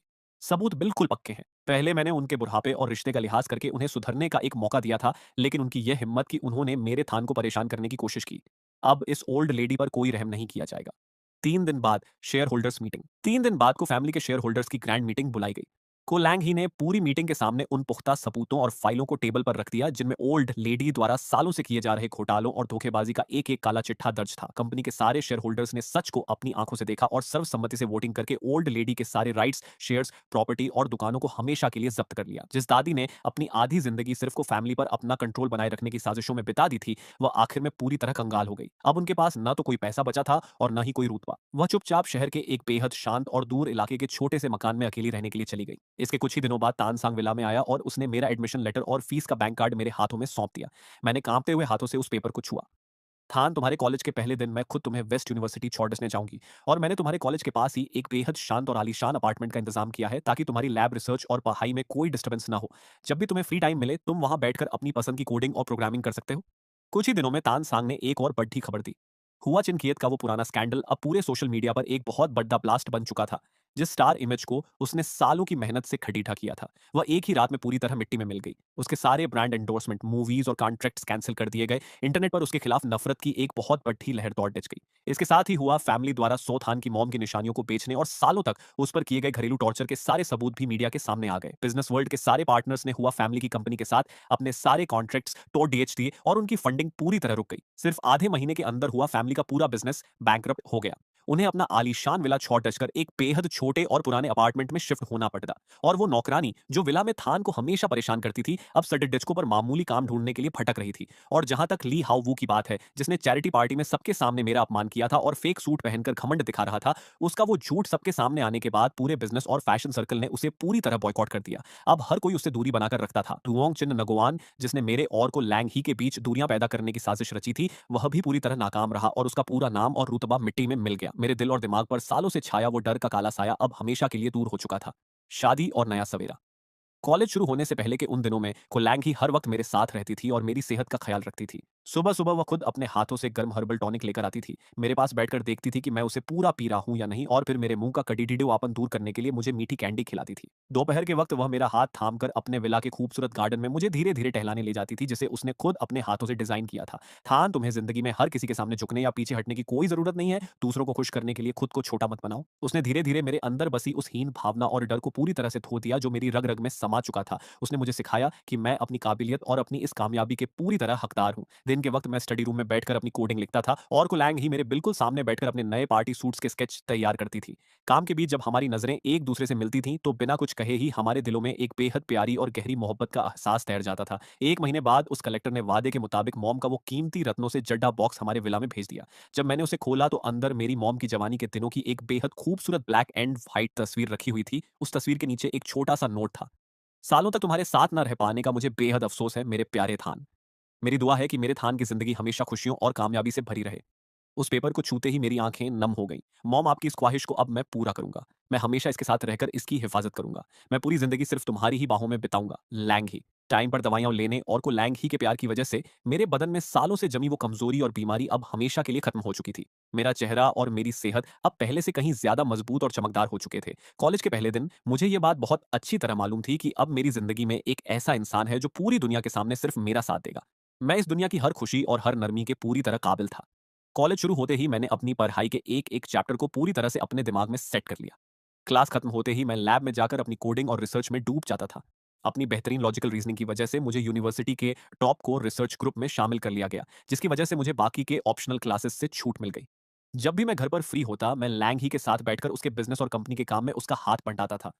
कभी कभी मैं अपने इंजीनियरिंग नॉलेज की मदद से उसकी कंपनी के स्मार्ट डिवाइसेस के मुश्किल सॉफ्टवेयर प्रोग्राम्स को चुटकियों में सॉल्व कर देता था, जिससे मैं धीरे धीरे उसका सबसे भरोसेमंद पार्टनर बन गया। सालों का वक्त पलक झपकते ही गुजर गया। कॉलेज के आखिरी साल में मेरे द्वारा खुद डेवलप किए गए एक स्मार्ट एप्लीकेशन प्रोग्राम ने नेशनल स्टूडेंट इलेक्ट्रॉनिक्स कॉम्पिटिशन में गोल्ड मेडल जीता। थान, मेरी जिंदगी में तुम्हारा आना ही मेरी लाइफ की सबसे बड़ी खुशकिस्मत है। पास्ट के वो सारे साल, वो सारा अकेलापन, वो आंसू और वो दर्द इस मोमेंट पर आकर हमेशा के लिए हवा में धुएं की तरह गायब हो चुके थे।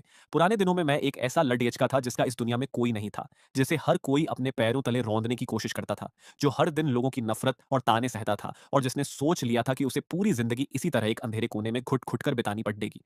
लेकिन को लैंग ही से मिलने के बाद उसने मुझे मेरा खोया हुआ हर हक वापस दिलाया, मेरी मॉम की आखिरी निशानियों को ढूंढा, मुझे खुश रहना सिखाया, खुद से प्यार करना सिखाया और मेरा हाथ थाम कर मुझे एक ऐसे सुनहरे फ्यूचर की तरफ लेकर आई जो सिर्फ मेरा था। को फैमिली के अंदर का सारा तूफान अब पूरी तरह शांत हो चुका था। ओल्ड लेडी अब उस छोटे से मकान में अकेली रहकर अपनी गलतियों पर पछता रही थी। उनके अंदर अब कोई साजिश रचने की ताकत नहीं बची थी। हुआ फैमिली पूरी तरह बर्बाद हो चुकी थी। उनकी अब इतनी औकात नहीं थी कि वे हमारे आसपास भी भटक सकें। हमारे साथ हमेशा मेरे वो पक्के दोस्त खटी डीटीहे थे और जिन लोगों ने मेरे साथ बुरा किया था वे सब अपने ही कर्मों का फल भुगत रहे थे। यूनिवर्सिटी के ग्रेजुएशन के बाद न्यू ईयर की उस खूबसूरत रात को हमारा बैकयार्ड गार्डन आसमान के सितारों की रोशनी से जगमगा रहा था। मैंने धीरे से को लैंग ही का हाथ अपने हाथों में लिया। लैंग ही, क्या तुम मुझसे शादी करोगी? उसने बिना एक पल की देरी किए बहुत ही प्यार और गर्व से अपना सिर हिलाया। हाँ, थान।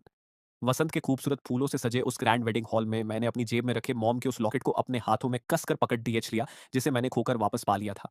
मैं रेड कारपेट के आखिरी छोर पर खट्टा था और कोलैंग ही अपनी खूबसूरत वेडिंग ड्रेस में मेरी तरफ बढ़ रही थी। थान, पास्ट में तुम बहुत अकेले थे और तुमने बहुत ज्यादा दर्द झेला है। लेकिन तुम्हारी इस बची हुई पूरी जिंदगी में मैं हमेशा तुम्हारे साथ खड़ी ढी रहूंगी। लैंग ही ने मेरा हाथ पूरी ताकत से थाम लिया। मैंने अपनी लाइफ में कभी ऐसे सुकून और ऐसी खुशियों का सपना भी नहीं देखा था। तुम ही मेरी जिंदगी का वो उजाला हो जिसने मुझे इस अंधेरे से बाहर निकाला है। इस जन्म में मैं तुम्हारा हाथ कभी नहीं छोड़ दूंगा। मेरे प्यारे पति, आज से हमारी एक नई जिंदगी शुरू हो रही है। हम दोनों हमेशा इसी तरह खुश रहेंगे। हमारे सामने यह एक बिल्कुल नया और खूबसूरत सवेरा है। हमारे पास्ट के वो सारे आंसू, वो सारा दर्द अब हमेशा के लिए खत्म हो चुका था। अब हमारे सामने सिर्फ खुशियों, कामयाबी और प्यार से भरी एक नई और आलीशान जिंदगी थी जो सिर्फ हम दोनों की थी। शादी के बाद मैंने अपनी आगे की पढ़ाई जारी रखने के साथ साथ खुद का एक इलेक्ट्रॉनिक्स टेक्नोलॉजी स्टूडियो शुरू किया। कोलैंग ही ने मेरे हर सपने और हर ख्वाहिश का बिना किसी शर्त के पूरा सपोर्ट किया। हम दोनों एक दूसरे की ढाल बनकर आगे बढ़ते रहे। जब भी हमें काम से फुर्सत मिलती, हम दोनों अपने गार्डन में लगे पौधों की देखभाल करते, शाम के वक्त सोफे पर एक दूसरे की बाहों में लेटकर आने वाले कई सालों के सुकून और इस खूबसूरत सफर की प्लानिंग करते।